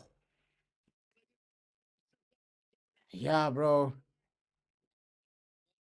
Yeah, it's only Anderson here doing what he needs to do. He's really dictating a lot of their play. Anderson is really dictating a lot, bro. Obviously, Douglas Luiz was removed. So now it's just up to Anderson. And he's doing his thing. He's doing his thing. And I'm saying this right now. If Man United just assemble a midfield of Anderson and Lucien Agume, bro, it's game over. It's game over for the league, bro. Because Lucien Agume, I think he's a bit like Caicedo, but a bit more technical. So, bro. And then you have Anderson next to him, bro. It's game over for the league, bro. If we just go to Sevilla, pay for Lucien Agume a nice 30 million, and then go to Forest for Anderson. Hey, that's a midfield, man. Yeah, we're not playing well. Midfield has been non-existent. Non-existent so far. But Mbuemo is top level. In this game, Mbuemo is the only one trying to make things happen. We saw that pass he made to Sesko, things like that. So Mbuemo so far in the final third, he's the only one that looks like he's gonna try and make something happen. But so far, it hasn't been great offensively, especially offensively, midfield wise. We can do a bit more to control the game. That's where I'm a bit frustrated with the situation, bro. Yeah, bro. I hope it's not that type of game where it's a 0-0 or a 1-1. Because right now, the way it's going, it looks like, yo, a draw might happen.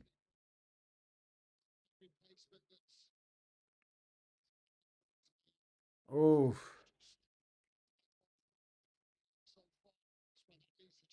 And you can see, oh, great from Ahmad, though. Great from Ahmad. Diallo. Oh, that was great from Ahmad. And that's why I know that, yo, Mbuemo is doing his thing, right? Mbuemo is doing his thing, but, I would have loved just to see us play a 4-3-3. And then, yo, you just cook with Ahmad on the right, bro. Just play that 4-3-3 type of formation, bro. I just hope one day Ruben Amram just plays, especially with the players we have. Like one day, Ruben, please just play a 4-3-3. We see how it works out, bro. One day, I hope Ruben Amram does that, man. Because with the players, Cunha, Umbuemo, yo, Ahmad, I think you can do something, bro. I think you can do something. A 4-3-3 attack where you have like a number 10 in the midfield, two sitting midfielders, bro. That formation can make so much sense with this squad, right? And then in that formation where it's not only about wing backs, I think Dalot does way better as like a left back than a wing back, bro. So Ruben Amram, I just hope one day he just gives that to the people, man. Let's just see the type of football these guys play. Because low key we saw it under Rude.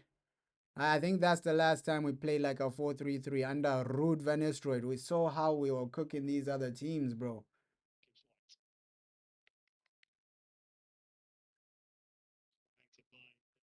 And now we have better players than we had like under Rude. Right? So in our 4-3-3, this team can cook. This team can cook, man. I won't even lie. I still have that feeling that this formation is holding us back. Our full potential hasn't been reached. Our full attacking potential hasn't been reached because of this formation. When we played a 4-3, that basic 4-3-3 under Rude, and now you have better attacking players. We remember the chances we were creating under Rude, bro. Like, it was scary. It was genuinely scary. And now you have Mbuemo. Now you have Cunha. Imagine a 4-3-3 now.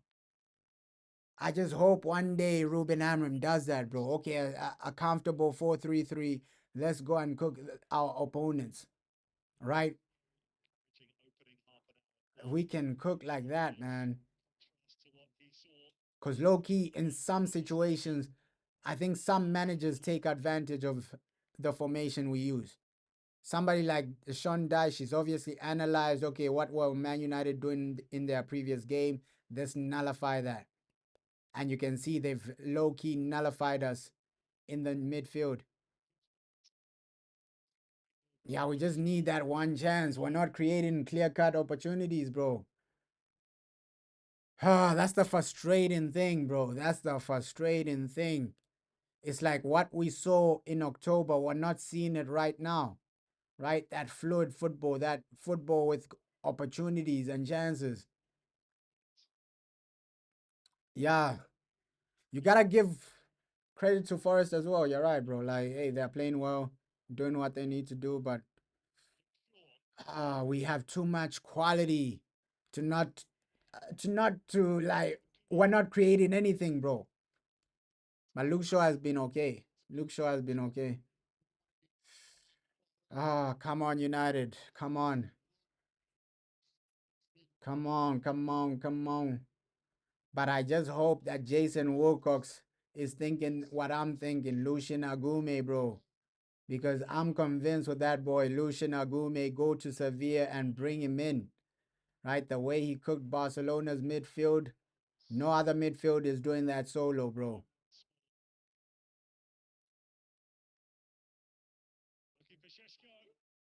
Like, for me, bro, Lucian Agume should be on the Man United list. He's a cheaper version of Baleba, but he's way better than Baleba. I'm gonna say this right now, bro. Like technically way better. I think just reading the game way better. His engine is bro. Lucian Agume. We need to add that guy on the list, midfield list. He's a cheaper, better option to Baleba. Oh, oh, oh! There it is. There it is. There it is. There it is. Finally, bro. Finally. Now things can start happening. There it is, Casemiro. There it is, Cass. Cass, man. On goal scoring form, the man can't stop scoring.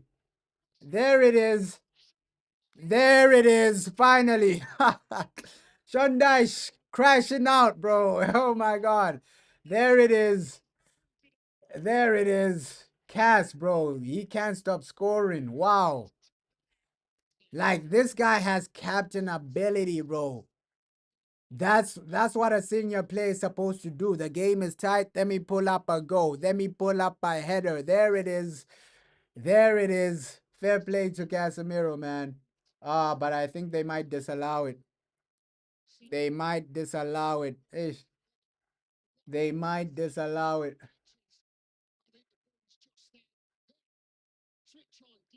There it is, though. Great header from Cass. Great header from Cass. Nah, I don't think they will disallow it. The goal stands. The goal stands.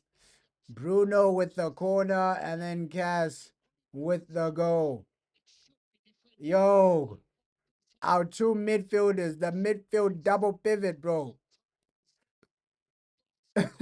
Yeah, the floodgates are open now, bro. The floodgates are open now. Yeah, bro. Ish. 7 players over 6 foot. But Casemiro is not short at all. You can see the type of header. He was leaping like it's nothing. Fair play to Cass, bro. Fair play to Cass. We needed that goal. Brilliant, bro. Brilliant. My boy Casemiro. Hey, he's been turning up. I can't even lie. Like this season, he just said, hey, I'm going to be the main man for Manchester United. Against Arsenal, he busted. Against Chelsea before the red card, he busted. Brighton, he busted. Liverpool, he busted. Casemiro has been insane, man. Casemiro has been insane this season. I can't even lie. He's been bossing it, turning up in big moments, getting some goals as well. Bro, Cas, fair play, man. And this is what I love. I'm not even upset because there'll be some people upset, the goal, it was a corner, this and that. I'm just happy that you're getting the ball in the back of the net. It's not like last season where nothing was happening. We're not scoring any goals. Right now, when it's tight, you have a way to score. I like that, man. I genuinely like that. When it's tight, you have a way to score. You're scoring goals. Bro, this is what Sir Alex used to do in some games. Okay, some games are tight. Fergie time. Let's score a goal from a corner. And now the floodgates are open. You can see how we're transitioning. The floodgates are open, bro. Better pass needed, though. Better pass needed. This might turn out like the Brighton game. You get your first goal, and then you just open these guys apart. Open them up. Open them up. Come on, United. Nah, brilliant, man. Brilliant to see. You're opening your opponents up. Let's go. Let's take the game to these guys. Fair play for Manchester United, bro. Oh, brilliant, man. Brilliant.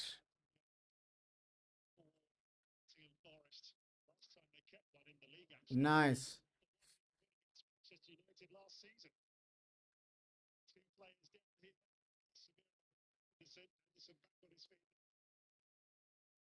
I think for me, I'm not even focusing on, yeah, well, are we creating a lot of opportunities, this and that?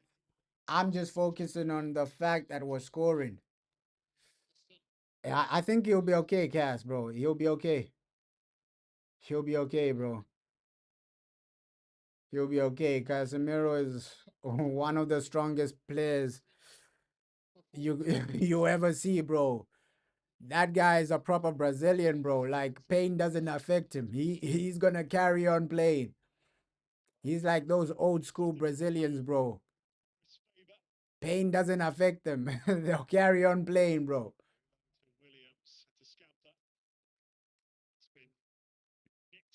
Come on. I need another goal. Oof. Unlucky. Unlucky.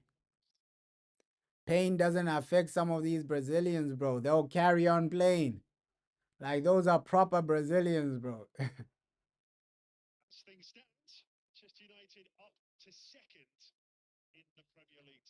Somebody like R9, this guy, he got an injury that could have genuinely ended his career, but he came back. That's the Brazilian DNA, bro. These guys, bro, they just want to play. They just want to play. Yeah, Forest have opened up, bro. And I said it might be a game like the Brighton game where, okay, the first goal just gives us more. Ooh. Ooh. I just want to win today and then the next game. Spurs. Spurs, you're ready for that. I don't want any injuries. My perfect scenario is, okay, go into the second half with 2-0 so that you can start making some substitutions, bro. Yes, in Casemiro is playing for the World Cup. Yeah, bro. Hey, he wants that World Cup, though. I think a lot of these players do. They know that, yo, World Cup, that's where you make your name, man. That's where you make your name. And as a Brazilian, yo, Casemiro, he wants to win a World Cup because, bro, Brazilian fans, they don't care how many Champions Leagues you've won. They just care how many World Cups you've won, bro. So in his country, he's a basic player. He's a basic player in Brazil until he wins a World Cup. Same with Neymar, bro. The people don't really care about, oh, Neymar's records. Neymar's done this. Oh, Neymar can dribble. Brazilian fans, all they care about is, yo, Neymar has never won a World Cup in his life. Why should we put him above Ronaldinho? So in Brazil, guys like Neymar, guys like Casemiro, these guys are basic players, bro.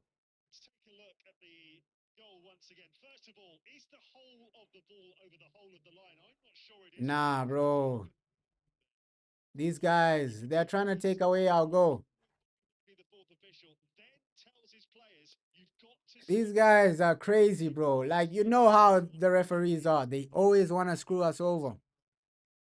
Oh, Ahmed shot wide. Oh, Ahmed shot wide.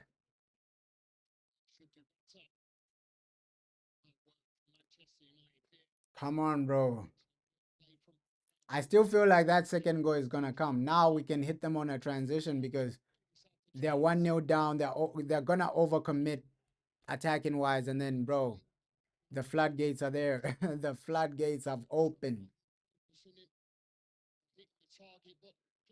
Yeah, with Ahmad, I don't know what has happened to his shooting.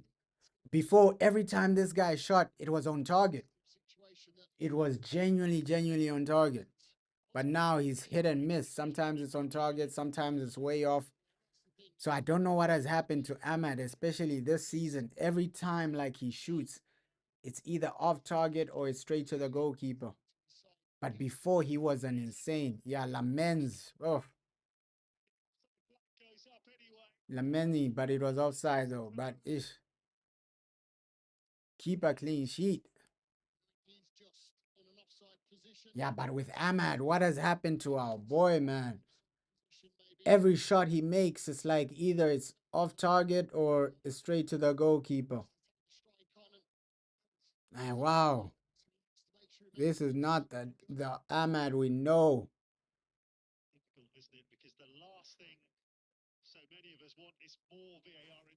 Ooh.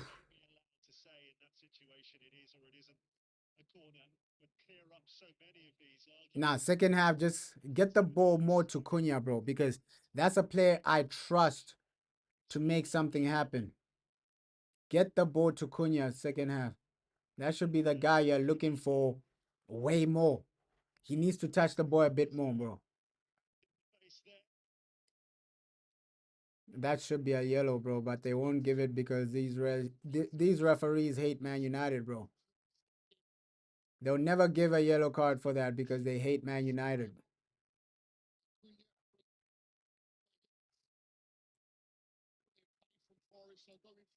Ah, Lamens. Lamens, Lamens, Lamens. Apparently Arsenal are winning or something. Just hearing the commentators say Arsenal are winning or something. Ah, bro. Let's just focus on us. I don't really care if Arsenal are winning this or that, bro. I just need United to win.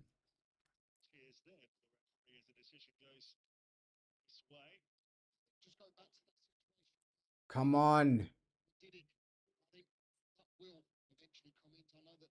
Yeah, second half we need a bit more offensively, but at least you got the goal from the corner. We got the goal from the corner. Come on.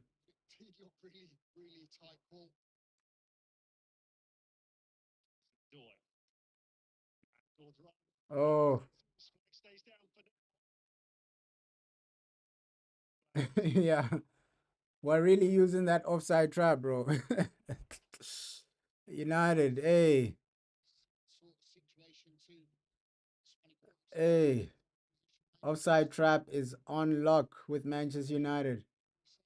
Come on, let's just keep the momentum because I really want Champions League. Like games like this, it's not about how you win. I don't even care if we end this game 1-0. As long as we get those 3 points. Right? Because realistically, four top four, four top six, we're gonna be facing Chelsea. Right? Chelsea are gonna be on our back for top six. I think Tottenham, they won't really be in the conversation for top six. But I think Chelsea will be in the conversation, bro. So we just need to accumulate the points, keep the points coming. Keep the points coming, bro. It doesn't matter whether it's a corner, this or that. Keep the 3 points coming, bro. Keep the wins coming. That's all it's about right now, man. That is genuinely what it's all about. Yeah, bro. I'm glad we got this goal. Obviously, fans, they want to see like fancy football, great football every game, this and that. But sometimes you just have to win it scrappy. Those scrappy wins, those dusty wins, those you're just getting over the line, bro. A scrappy win, bro. Sometimes you have to see that where you just win because of a corner. Sometimes you have to see that, bro. So for me, I don't really care how we scored as long as we get the 3 points, man. Sometimes you need those scrappy wins.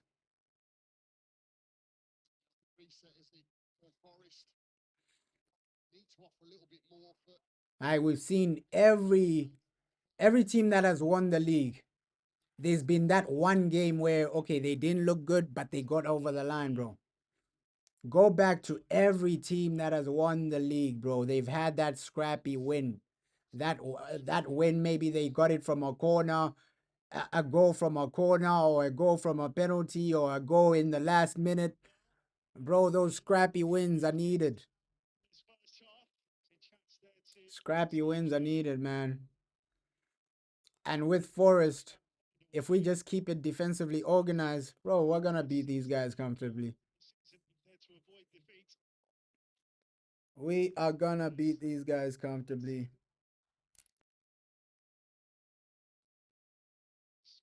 Yeah, Anderson, bro. What a player, man. What a player. Although he was unlucky there, but bro, he's a good player. There we go, man. There we go. Half time. Half time. Not the sexiest way to score, not the fanciest way to score, but Casemiro turning up with a header, and Manchester United are 1-0 up. Right? That's the only thing that matters, right? Yo, you're winning the game away from home. Yeah, second half is about goals though, but I'm just happy that we're 1-0 up in a game where first few minutes, I have to give it to them. I have to give to Forest. They were the better team before the goal. Before we scored the goal, their midfield was popping. Anderson was popping. But overall, only one thing matters, and it's that scoreline, bro. It's 1-0 Man United. That's the only thing that matters right now, bro. We can be scoring from a corner, this and that. I know, like, as fans, we want to see a more entertaining game, for sure. For sure, you want to see a more entertaining game, a game where Man United are creating chance after chance after chance. Man United are playing from open play, things like that. But after seeing last season, bro, I just want to accumulate points. However, bro, however you can accumulate points, accumulate points. Whether you're scoring from a corner, whether you're scoring from a penalty. Right now, let's just set a basic foundation, a mentality of winning. After you get over that mentality of winning, then you can focus on fancy football, playing great styles, playing great football, this and that. Right now, it's just about that foundation. Build the mentality of winning. After building that mentality of winning, then you can focus on other things, bro. Because right now, we need it, bro. We need results, man. We need results. Let's just cement ourselves into that Champions League, right? Cement ourselves into that Champions League position, and then, yo, when you do what you need to do, when you're officially comfortable, then you can start saying, okay, yeah, let's start playing beautiful football week in, week out. Once you already have that mentality of winning games, bro. But yeah, Casemiro, I gotta give him credit. Yeah, bro, we need those scrappy goals. We need those scrappy goals, bros. Sometimes you gotta celebrate those scrappy goals. I know some fans won't be happy with that. Oh no, we scored from a corner, this and that. It was a scrappy goal. The performance wasn't good. But bro, let's just win, bro. Let's just win.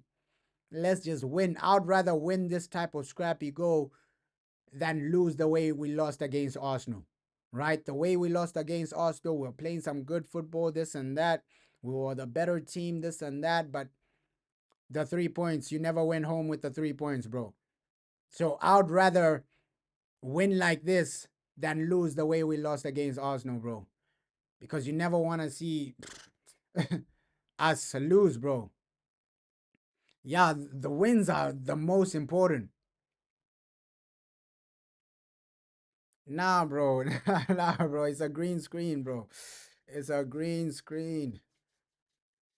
But hey, let's just see. Let's just see how we can actually develop as a team, because Cass, he's been turning up with some magical moments, like some big moments. He can't stop scoring.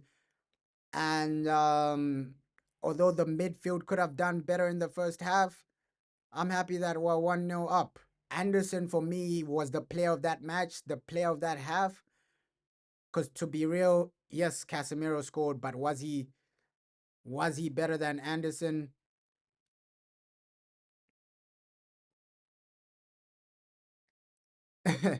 You're saying you thought you're our manager, this and that, because I'm in the locker room? Nah, bro. Nah, bro. Yeah, but Anderson, I think he was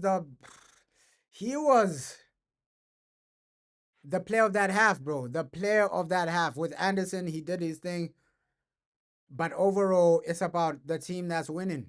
It's about the team that's winning. Yeah, with Rashford, let's just forget about Rashford, bro. Let's just forget about Rashford, bro. Right now, it's about what Man United are doing. Yeah, Anderson was carrying Forest. With Man United, you don't want a situation where second half you allow these guys to equalize. That's what you don't want, right? That is what you don't want. You're saying thoughts on Casemiro's bicycle? No strong thoughts, bro. It is what it is with it with that, bro. It is what it is with that, bro. But yeah, brilliant. And another player that keeps delivering is Delit. Delit, in a lot of moments, the guy genuinely finds a way. He finds a way to deliver, man. I gotta give it to Delit. I gotta give it to Casemiro for turning up in those big moments. Yeah, Anderson, he needs to come. Like, if you are going for a midfielder. Now, the problem with Anderson, bro, we gotta remember that their owner wants over 120 million. Do I think Anderson is worth 120 M's? No, but he's a good player. We've seen that today. Is he worth 120 M's? No, bro. He's a good player. He's a good player, bro. Yeah, bro. We gotta give it to the players, though. We gotta give it to those players. But with Anderson, if you're in a situation where, bro, they're telling you, hey, pay 120 million for this guy, I don't think he's worth that, bro.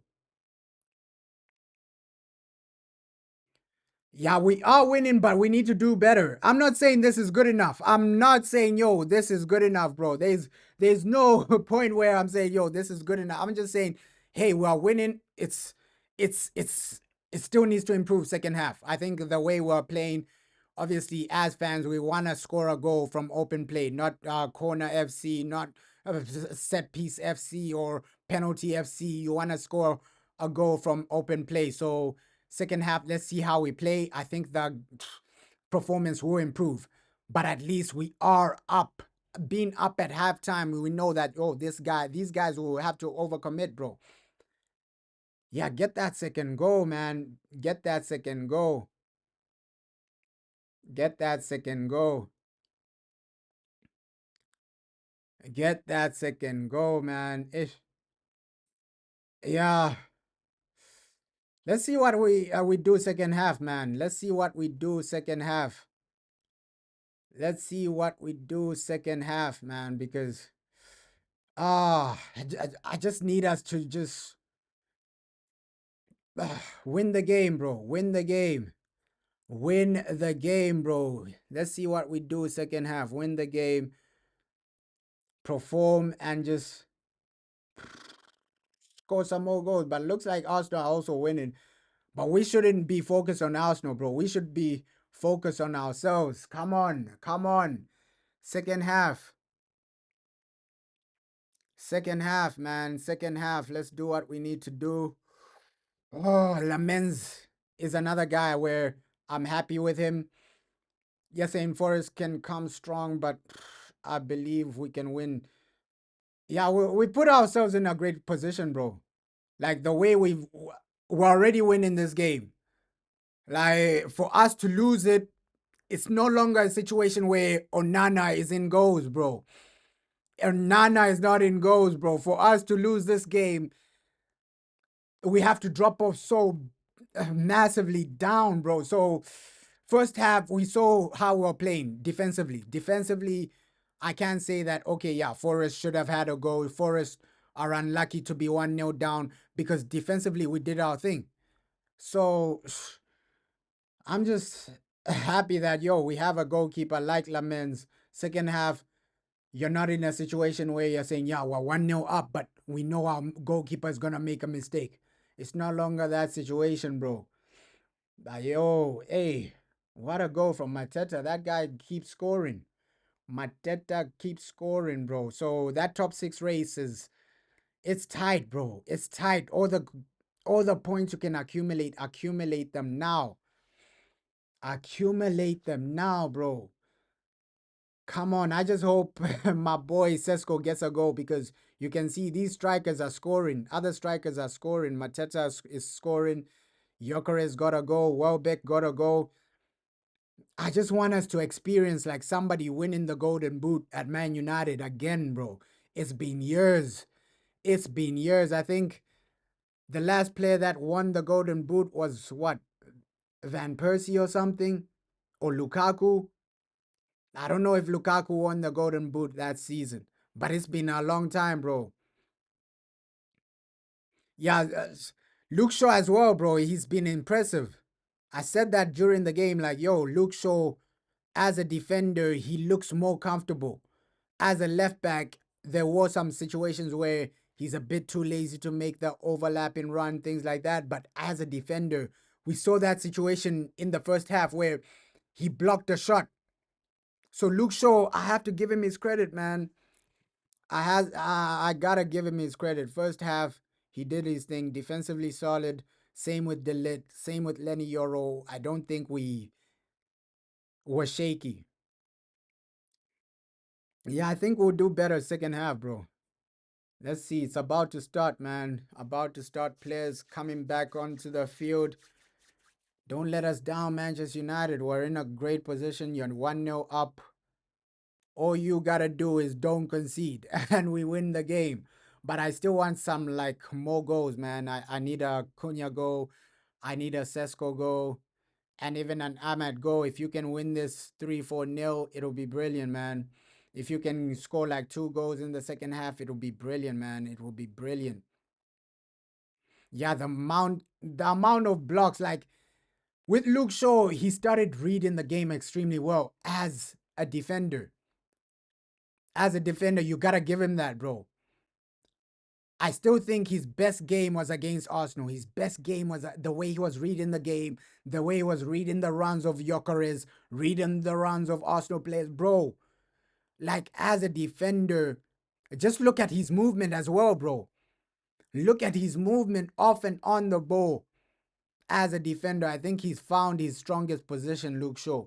I think this guy was made to be a defender. Obviously, the height doesn't really give him a lot of confidence, but I think he's taller than Martinez, so we were judging Martinez earlier on, like, okay, Martinez, this guy, his height, is he made for the Premier League? Is he good enough to be a Premier League defender? We remember when rival fans were cooking Martinez his height, bro. Martinez, this guy, bro, he's not even 6 foot. Is this guy ready for the Premier League? Is this guy tall enough for the Premier League? So I don't really think height is a massive factor as a defender now, bro, because right now it's not like defending a few years ago where it's about really defending. Right now, people want to see a defender that can play with the ball, things like that, read the game, intercept, things like that. There's so much more to defend it. Before, it was just a situation where can this guy defend corners? That's why height was so important, right? During the corners, can this guy defend corners? But he's doing his thing. Yeah, we're right defensively, but the midfield is a situation, bro. Spurs is always our final.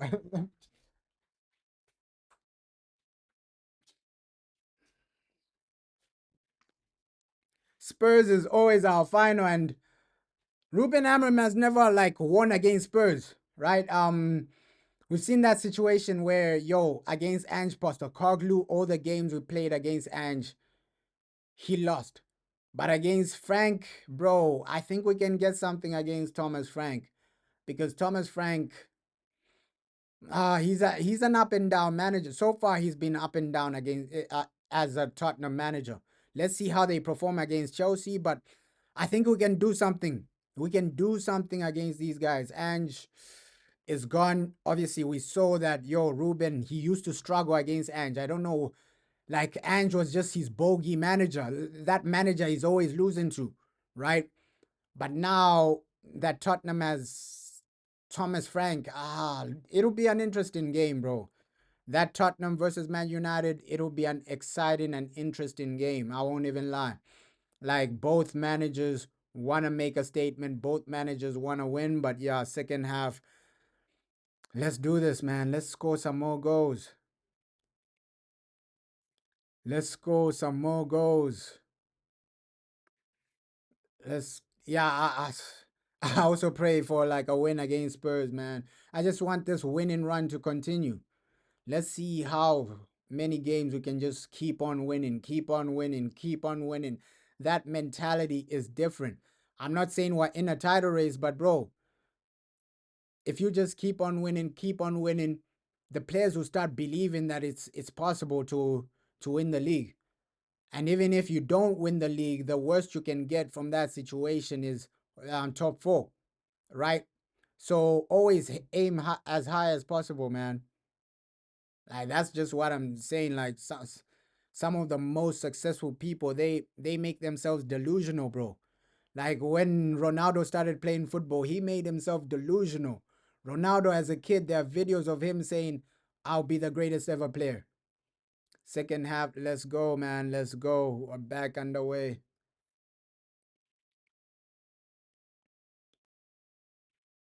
Oh, he hasn't beaten Frank as well. That's crazy.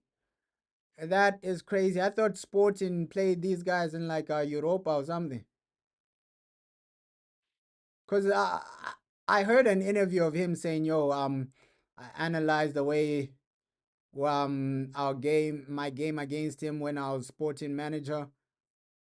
So I thought he's already like beaten Frank before with Sporting, or maybe that's a different manager."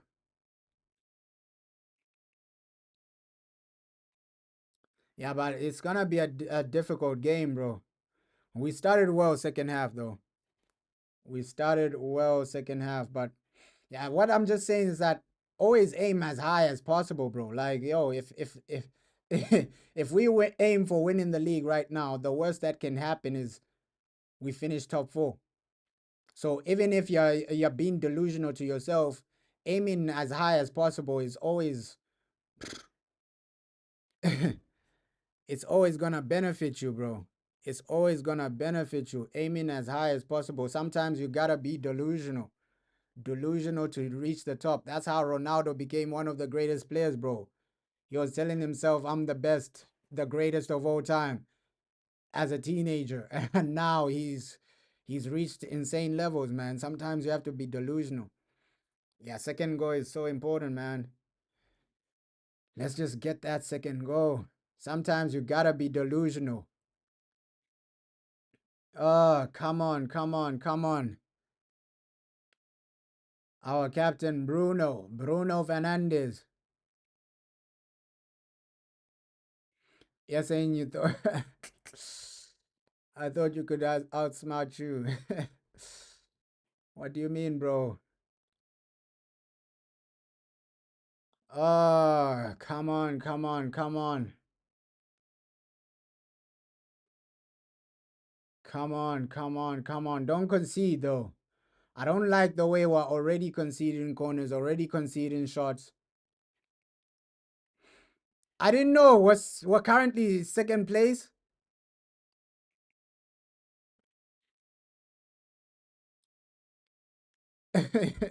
You're saying you're currently in the men's shower of the changing room. Come on. Come on. Crazy that we are second place.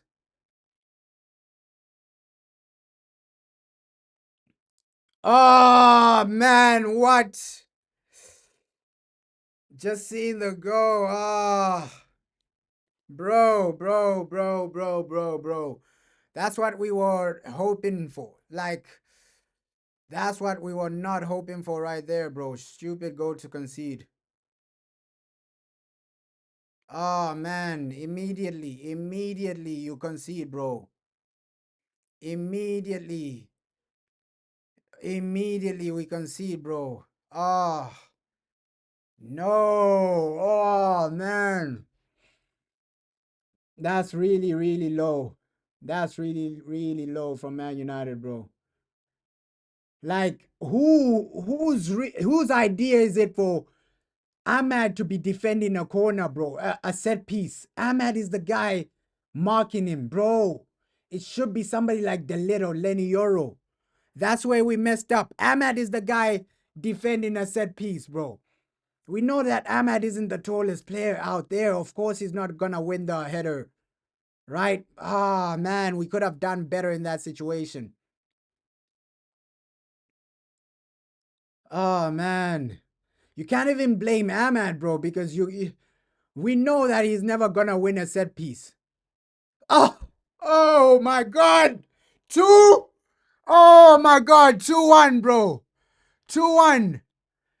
We were 1-0 up and now, back to losing ways, man. Back to losing ways, man. Oh, man. 2 quick goals for Forest. Oh, man. Typical United, bro. Typical United. Back to losing ways. The Forest scored 2 quick goals. And I was saying it at halftime. All you got to do is defend properly and you win the game. You were 1-0 up, man. All you had to do is defend properly and you win the game. Oh, my God. Hey, now it's up to what these players do, bro. You're losing the game. Now it's up to what these players do. That was a bit poor, bro. Like, defensively, that was a bit poor, bro. That was a bit poor, right? Diego Dalot not watching his man. His man is right behind you, bro. Like, really, Diego Dalot, wake up. Watch your guy. Your guy is right behind you, bro. And even Delit, I expected him to win that header as well. It was such a disorganized goal to concede. Such a disorganized goal to concede. Diego Dalot not really keeping an eye on his man. His man really, bro, his man really getting the best of him, right? You're supposed to be marking him. Like, Diego Dalot needs to be alert, bro. He needs to be sharp. Saying, okay, there's somebody behind me. There's a situation he might go in front of me. So, again there, poor defending, man. Failing to win our first headers. And then, bro, 2-1. 2-1, we're losing the game, bro. Oh, man, I didn't want a situation like this. And even the first half, people were saying, yo, the first half wasn't good. We need to improve. Second half. But then second half, people weren't saying you gotta concede goals. These players, bro. These players. And even while we're 2-1 down, we're not really keeping the ball. It's still Forest keeping the ball, man. Ish. We're currently getting outclassed by Sean Dyche. Oh my God. Sean Dyche. Oh man, this is where subs are needed now. This is really where subs are needed. I think Sean Dyche has really he's cracked us open, bro. He understands what we're doing now. You need to make some substitutions. Oh my God. And this is not a game where 2-2 is good enough, bro. Even when you equalize, you still need another goal. Come on, United, bro. It's not the end of the world. Like, bro, it's still the 53rd minute. Not really the end of the world. Not really the end of the world, bro. It's not really panic stations, but at least if this was like 80th minute, we can start panicking. But right now, still a lot of time, man. Still a lot of time. This is football, bro. So much can happen in the time remaining, bro. So much can happen. But what I'm just saying is that, okay, make some substitutions if you know the game is going south. Because even the first half, like from open play, we didn't really create clear-cut chances. Our goal came from a corner. Oh, so close there. So close again. So close again. I didn't take off Casemiro just based on like he's a guy that is looking like he wants to get another goal for us. He's looking like he wants to get another goal for us, but he should have done better in that situation. Oh man. Bro, you never want to see situations like that, man. October was such a great month. We can't go back to losing ways, bro. We can't go back to losing ways. Please, somehow, some way, you players, you gotta find a way to just win us the game. We was on such good momentum, such a good winning run. Let's hope it's not over, bro. Let's hope it's not over. And a lot of people are saying it's probably just a purple patch for Man United. They'll be back to their same old, same old. Bro, because it will be panic stations again, bro. Let's just say if we lose today and then we lose to Tottenham, it'll be back to panic. I don't want that type of inconsistencies, bro. That type of inconsistency where, okay, this month you're turning up, the next month you're not turning up. It's so frustrating. It is so frustrating.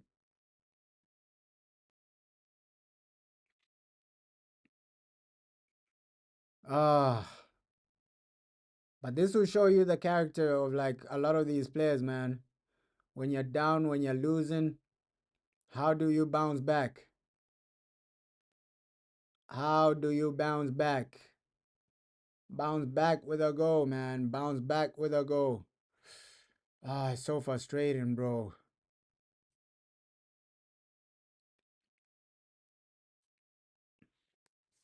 So frustrating. Ish.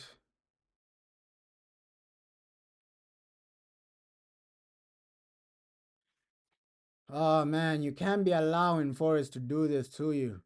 I know they have a new manager, but bro, it's just frustrating. This is why they say, yo, football, anything can happen, bro. Anything can happen, bro. Don't go into any football game too confident. Sometimes you just have to remember. You got to remember where you're coming from, bro. Where you're coming from. We finished 15th. We were really struggling in the beginning of the season. So every game is a hard game for Man United now.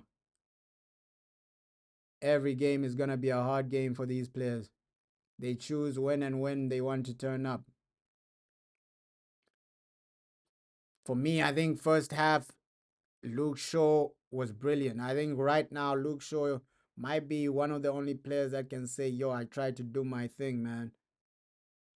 Luke Shaw, Casemiro, they tried to do their thing, but the rest, below average performances, man. Way below average performances. Oh, come on.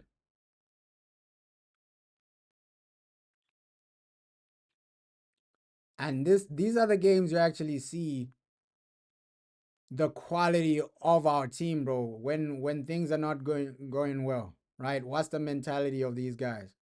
How do you bounce back? When the plan isn't working, what do you do? That's what separates the okay teams from the world class teams. Because a world class team, bro, when the plan isn't working, they know they have a plan B, they have a plan C, they have a plan Z, or they have quality that you can't really stop. So these are the moments that will show you, okay, yeah, our team, this is their level, or the hard moments will show you the character of anybody, bro. Players, managers, the hard moments will show you the character of anybody. Like, okay, while we're losing, how do you bounce back? How do you turn the corner? Like these hard moments, they'll reveal a lot, man. They reveal a lot. Come on, United, bro. You can't have Sean Dyche really popping your head off. Oh,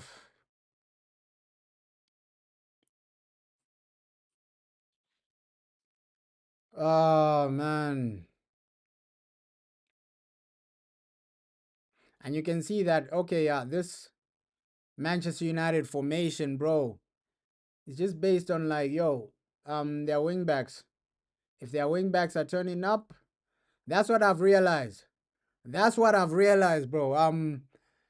That's low key what I've realized right now. All the games we played extremely well, our wingbacks have looked great, right? Ahmad was looking great in those games. this and that. So it's like Ruben Amram, his system relies on, okay, do your wing backs perform or not? That determines whether we lose or win, bro. Or we create a lot of chances. Like that's what I've realized. Go back to the Brighton game. Both our wing backs were looking good. Liverpool game, our wing backs were looking good. Sunderland game, our wing backs were looking good. Having a great performance. So this is a dangerous, dangerous system where, okay, your system relies on if your wing backs are turning up or not, having a great performance or not. But looks like Ahmad and Mbuemo have changed positions. Looks like Mbuemo is the wing back, Ahmad is the number 10. Oh, what? Bro, what? Oh my God, we're so unlucky, man. We are so unlucky, man. That was the equalizer. That was the equalizer, bro. Captain Magnifico. Captain Magnifico hits the post. That was supposed to be the equalizer, bro. Captain Magnifico hits the post. That was the equalizer. That was so unlucky, man. That was so unlucky. Oh. Captain Magnifico hits the post. That was so unlucky. But I think Ruben, his system is too reliant on the fullbacks. Right, bro? If the fullbacks aren't cooking, the system isn't cooking. I think that's dangerous, bro. I think that's dangerous. That's a dangerous system to live off of. Because if your fullbacks aren't having a good game, it means you're having a poor performance. It affects every other person. So I think this is a dangerous system to go against. But hey, I respect the guy for sticking with his system, man. I said that before the game, yo. I respect him for being stubborn and sticking with your system, even during the difficult times. But hey, it's a very dangerous, bro.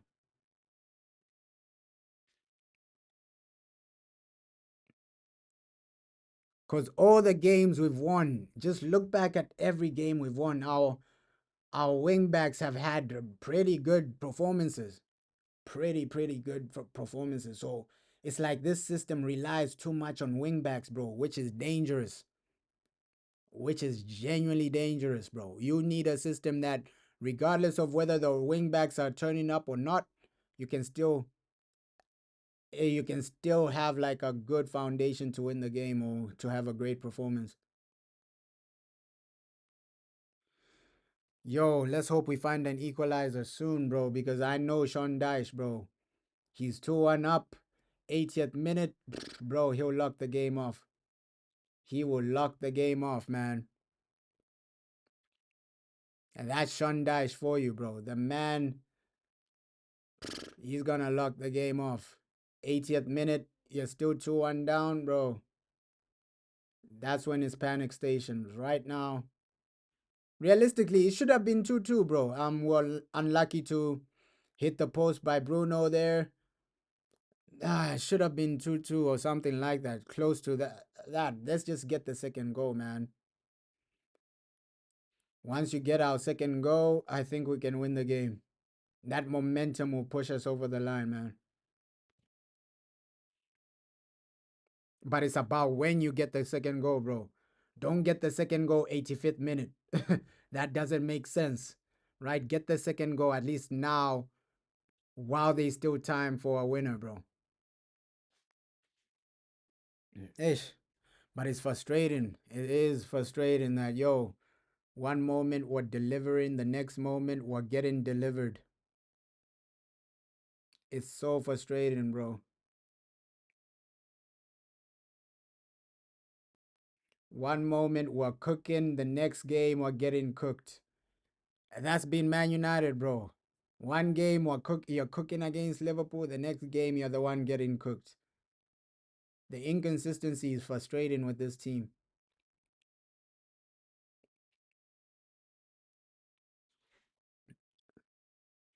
Oh, the inconsistency is frustrating with this team, bro.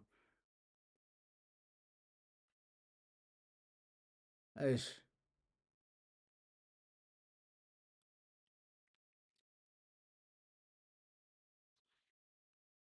Let's just see where we're at, bro. I really thought it was like a turning point for Ruben Amram, but looks like it was just a purple patch. The poor performances are back.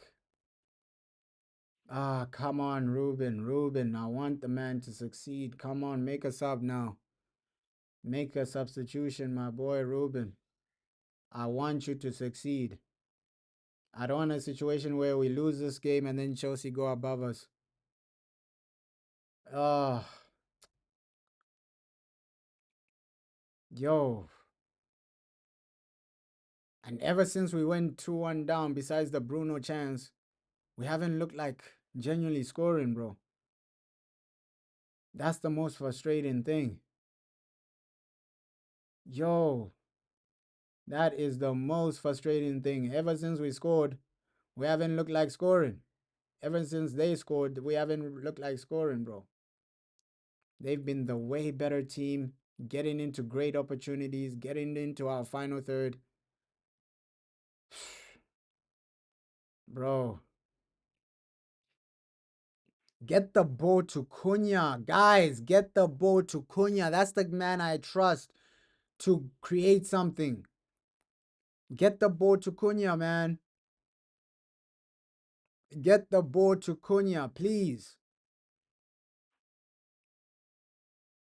Ish. And get the ball into the final third as well. Like the way they're playing, like we're winning. They're taking their time like we're winning, bro. That's the most frustrating thing. We're 2-1 down. You're taking your time like we're winning. United, bro. Don't frustrate the people. Oh, man. And this is the thing with Ruben. Like, we're losing the game. Dogu is your answer. What is Dogu gonna do, brother Ruben Amram? What is Dogu gonna do? I know Diego Dalot has been poor, but bro, you need a change offensively or in the midfield. I know his system relies on fullbacks. That's why he's making that Dogu change. Oh, maybe if Dogu comes in, the system looks way better.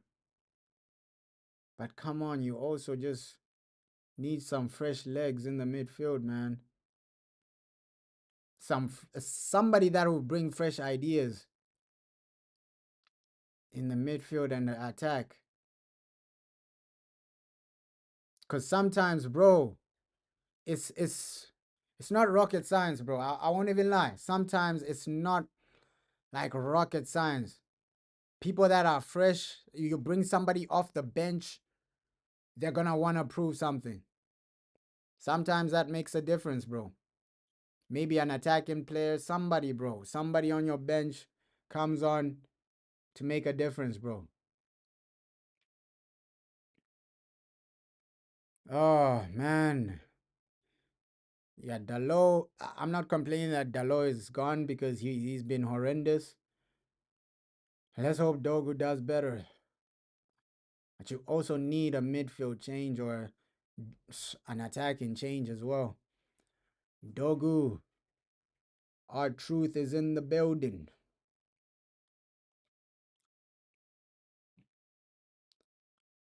Oh,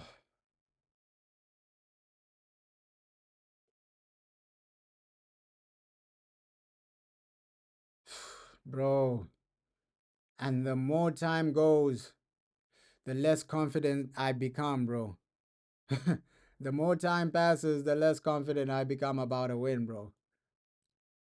Like once it reaches the 80th minute, I think the best we can do is a draw. Right now, we can still do something for a win. But it's frustrating, bro. It's frustrating. Ruben, please. Please, my manager, Ruben, please. The midfield needs some new life.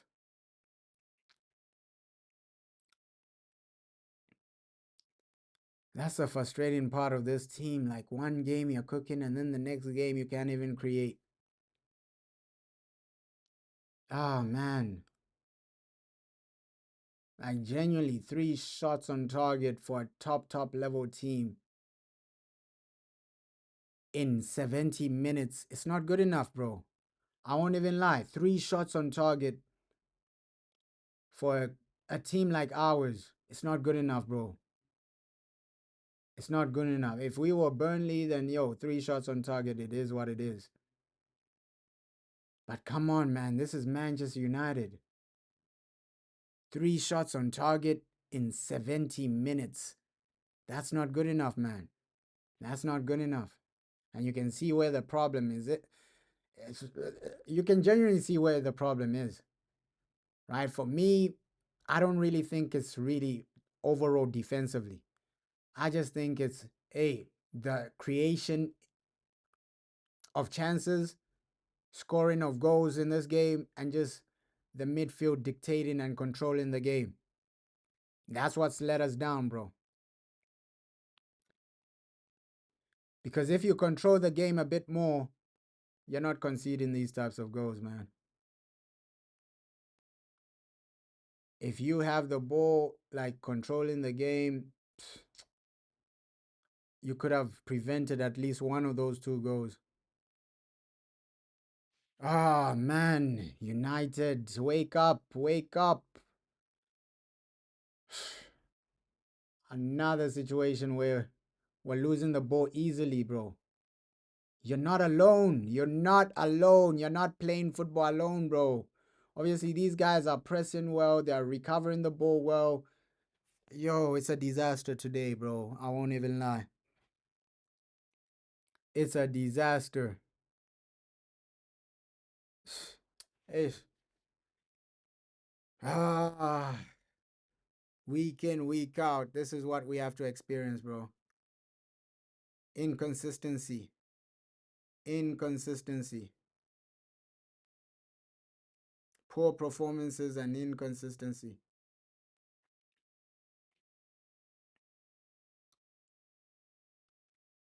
Ah, man.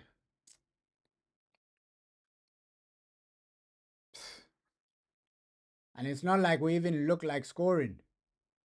Attacking wise, Forest are still dominating and controlling the game. Oh, man. Forest are still dominating and controlling the game. So yes, Ruben, I respect that you're sticking to your principles, this and that. You don't want to change for anybody. But this system, it's too inconsistent, man. And it's too reliant on like fullbacks, wingbacks. If your wingbacks don't turn up, your system is cooked.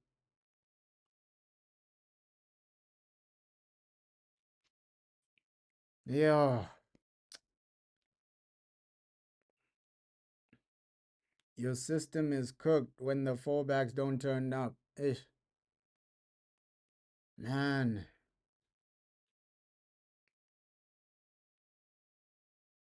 Come on. And it's like, players, bro, if you see like somebody's isolated, move closer so that they have a passing option. Like, sometimes, like, bro, the decision making from some of these players, you question it. Like, you see your friend is isolated, move closer so that he has a passing option.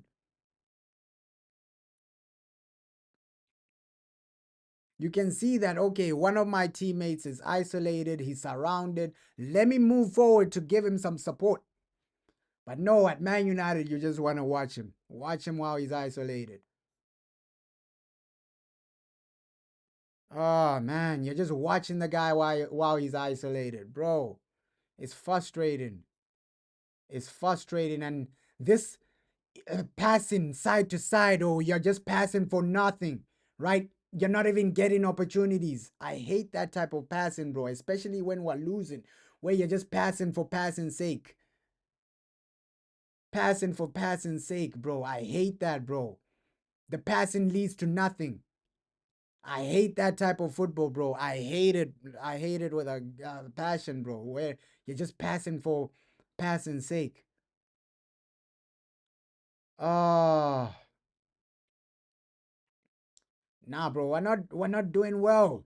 It's bro. We're underperforming right now. Really underperforming. Really underperforming, bro. Really underperforming, man. Like, ish. It's frustrating, man. It's genuinely frustrating. And I just hope we get something. We get something, bro. Ah, that's the most frustrating thing about this team. Ish. We've lost another game. We've lost another game. This is frustrating, bro. We've lost another game. At least Mazraoui is coming on, but that doesn't change anything. Back to losing ways. Back to losing ways for Man United. Oh, ish. That's why I said let's take it game by game, bro. Take it game by game. Let's not get carried away because of a purple patch. Let's take it game by game. This is football.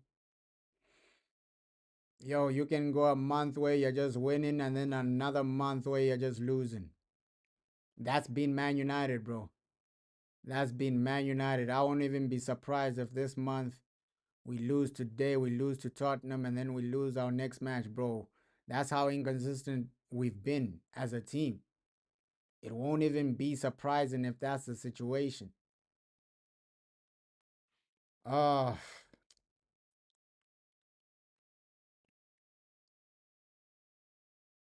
it won't even be surprising if that's the situation. But with Ruben, let's see, man. Let's see.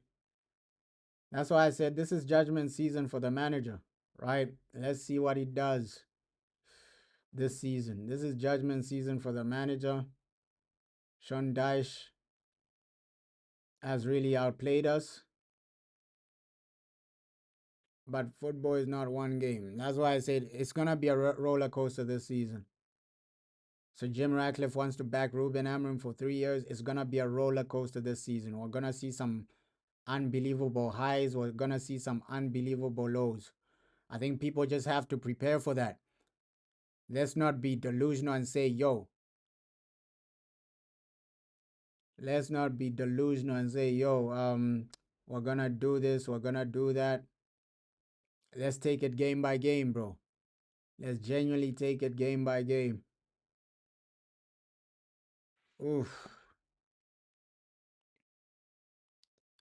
Let's genuinely take it game by game.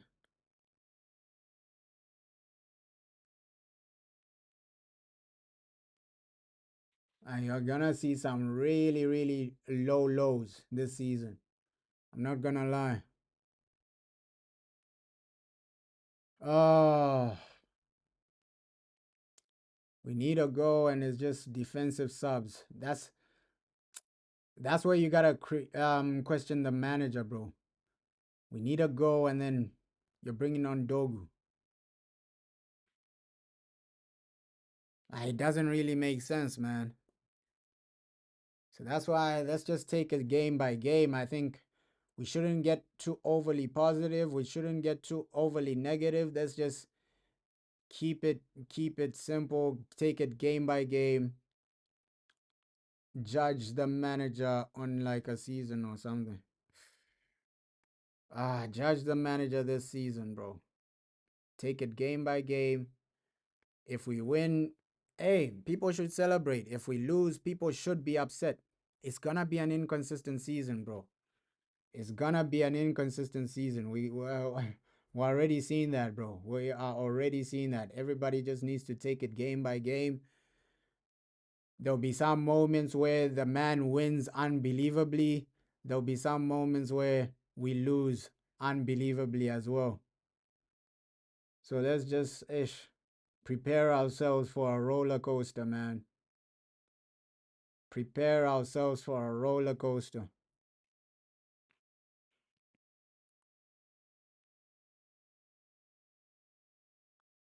Because I even said it like, hey, yes, we've won, but let's take it game by game, right? It's unrealistic for a manager to go from a record where you're worse than Lampard to a record where you're the best in the league. It's gonna be a roller coaster, man. It's gonna be a roller coaster right now for Ruben Amorim. Oh, this low key reminds me of like the season when Oli got sacked, right? The season when Oli got sacked, we win 3 games, and then the third game, we remember that season, bro. The third game, the fourth game, we lose it, and then we win 2 on a bounce, and then the fifth game. This is similar to when Oli got sacked, bro. This is similar to the Oli season where you win 3, and then the fourth game you lose it. Things like this is similar to that season. But to be fair to Oli, he was still like in the top 4. Right? He was still like in the top 4, challenging for top 4. It's just that, yo, at that time our standards were a bit higher, bro.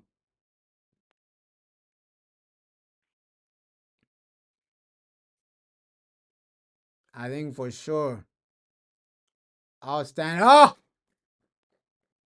let's go. Let's go. Let's go. 2-2. Bro, this season is a roller coaster. Brilliant goal from Ahmad, bro. Brilliant goal from Ahmad. Don't celebrate Ahmad. Let's go for a winner. Brilliant goal from Ahmad.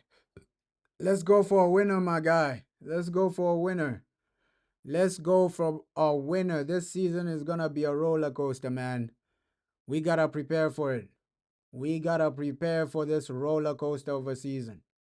Because even the games will be roller coasters, bro. You have some games where, okay, you're losing 2-0 and then it's 2-2. Bro, this season is going to be a roller coaster. Just prepare for it. 2-2, great goal from Amad Diallo. This season is going to be a major roller coaster, man. Brilliant goal from Ahmad, bro. Brilliant goal from Ahmad. Oh, we needed that. We needed that, bro. Amorim celebrating like there's no other business, man. Ruben celebrating like, let's go. You want to see that. Now get the winner. Get the winner. That's what I need. Oh, brilliant, bro. Brilliant goal from Ahmad. Let's hope they don't disallow it, man. These guys are suspects. See, referees, bro. Referees always want to intervene with us. Looks like they want to disallow our goal. Ah, man. What's wrong with these refs? Looks like they want to disallow our goal, man. Oh, my God. Yeah, but it's given, though. Oh. Now get one more goal, man. It's too much of a roller coaster with Man United, bro. In game, it's a roller coaster. The whole season is a roller coaster, bro. It's too much of a roller coaster with Man United, but at least we got the goal. At least we got the goal. We're in the building, man. We are in the building. Oh. Yeah, people, we just need to prepare for this roller coaster, bro. We gotta prepare for this roller coaster.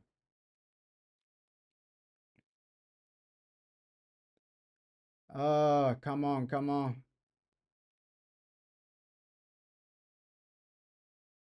Come on, come on, come on, come on. Come on, come on, come on.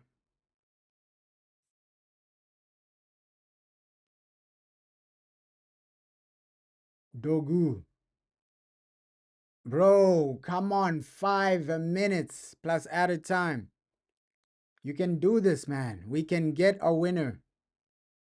We can get a winner, bro. Final few moments. It's now or never, United. It's now or never. That was a massive moment from Ahmed, bro. I won't even lie. Like, moments like that, we need that. Like, for me, I don't want a situation where you're dropping points. I just need us to get these 3 points, bro, because we're level on points with Man City. We're ahead of Chelsea. I don't want to go back to the disastrous era where all these other clubs are above us, man. Oh, I can't deal with that type of era again, bro.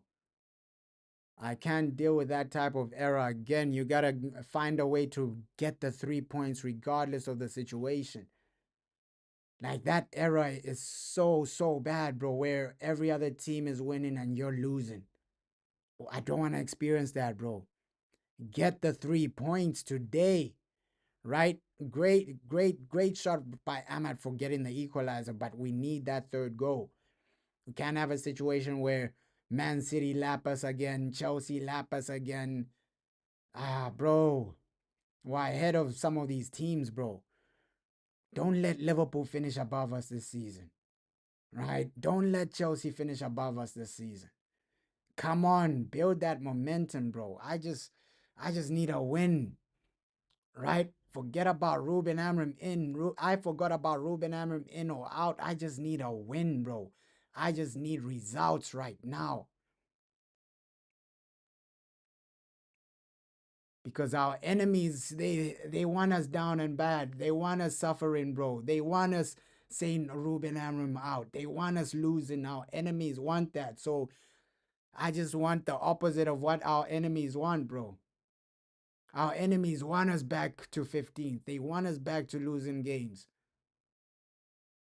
Come on, United. We need to do something right now. We need to shut the enemies up, man.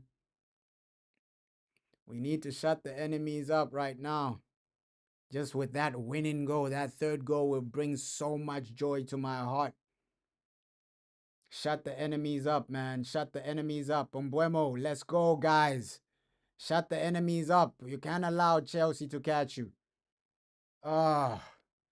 Shut the enemies up. We need that third goal, bro. We need that third goal. Shut the enemies up, man. Because you know these Chelsea fans will start talking after this. They will start talking after this, bro. Shut the enemies up right now with a third goal, please. Come on. Come on, guys. We can do this. Just a few more minutes. You need that goal. You need that goal, bro. Need that goal.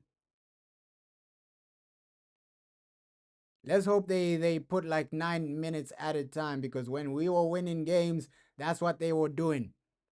Right? When we were winning games, that's what they were doing. 9 minutes at a time. Let's hope you keep the same energy today. The referee needs to keep the same energy today. 9 added minutes needs to happen, bro. Come on, we need to shut up our enemies.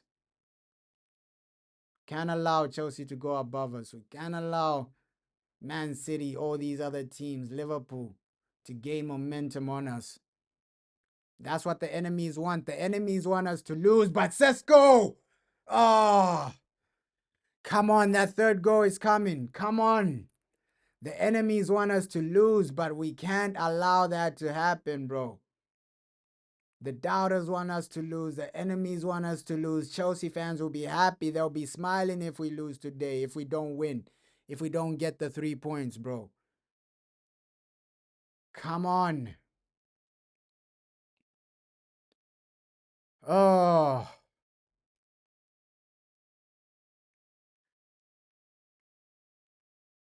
And you know how it's gonna be, bro.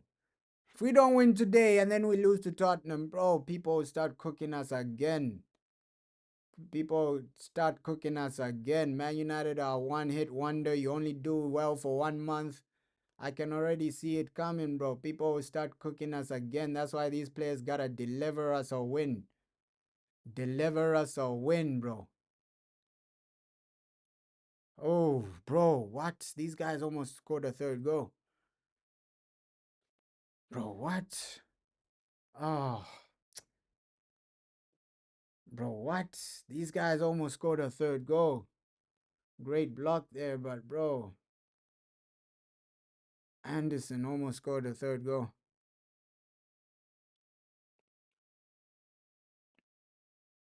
Oh my God. Come on, United, bro. Come on.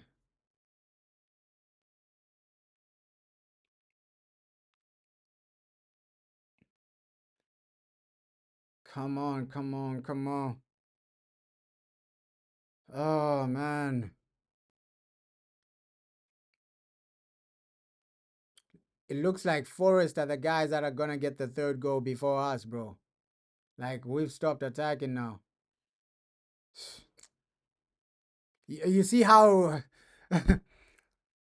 bro, you see how these referees move, right? When Man United are drawing the game, it's only 5 minutes added, right? You see how these referees are. But if we were winning the game, it's 9 minutes so that the other team can equalize. You see how these referees operate, bro. If we were winning the game 2-1 or something, they would have added 9 minutes so that the other team can equalize. Ah, these referees, bro. These referees. Oh, man. But it is what it is, though. Ish. Ah. Looks like that Tottenham game is a must win, bro. It's a must win. At least we didn't lose the match, but bro, we really needed to win this. Just to keep that momentum we were going in. I wanted that momentum onto the Tottenham game. Ish. Oh, man. I needed that momentum onto the Tottenham game. But it would be crazy if, like, we draw today, lose to Tottenham, and then lose the other game. Ruben Amorim gets a Manager of the Month award and then gets sacked. That would be crazy, man. That would be a crazy situation, bro. Like, imagine if that happened. Like, Ruben Amorim gets a Manager of the Month award for October, and then this month he gets sacked. That would be crazy, bro. Ah, but the inconsistencies with us, that's the most frustrating thing, man. That's genuinely the most frustrating thing because one moment you're good, the next moment you're. And I said it, man. It's gonna be a roller coaster. This season is gonna be a roller coaster. Up and down, man. Up and down. Up and down roller coaster. People just have to prepare for that. That up and down roller coaster. Until you get this guy a fullback like Nuno Mendes, his system won't be working perfectly.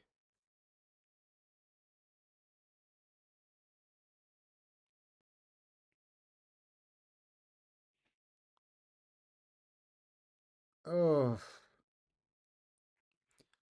but yeah, Cass pushing. I think he's a player that can hold his head up high. Okay, I tried. Him, Luke Shaw.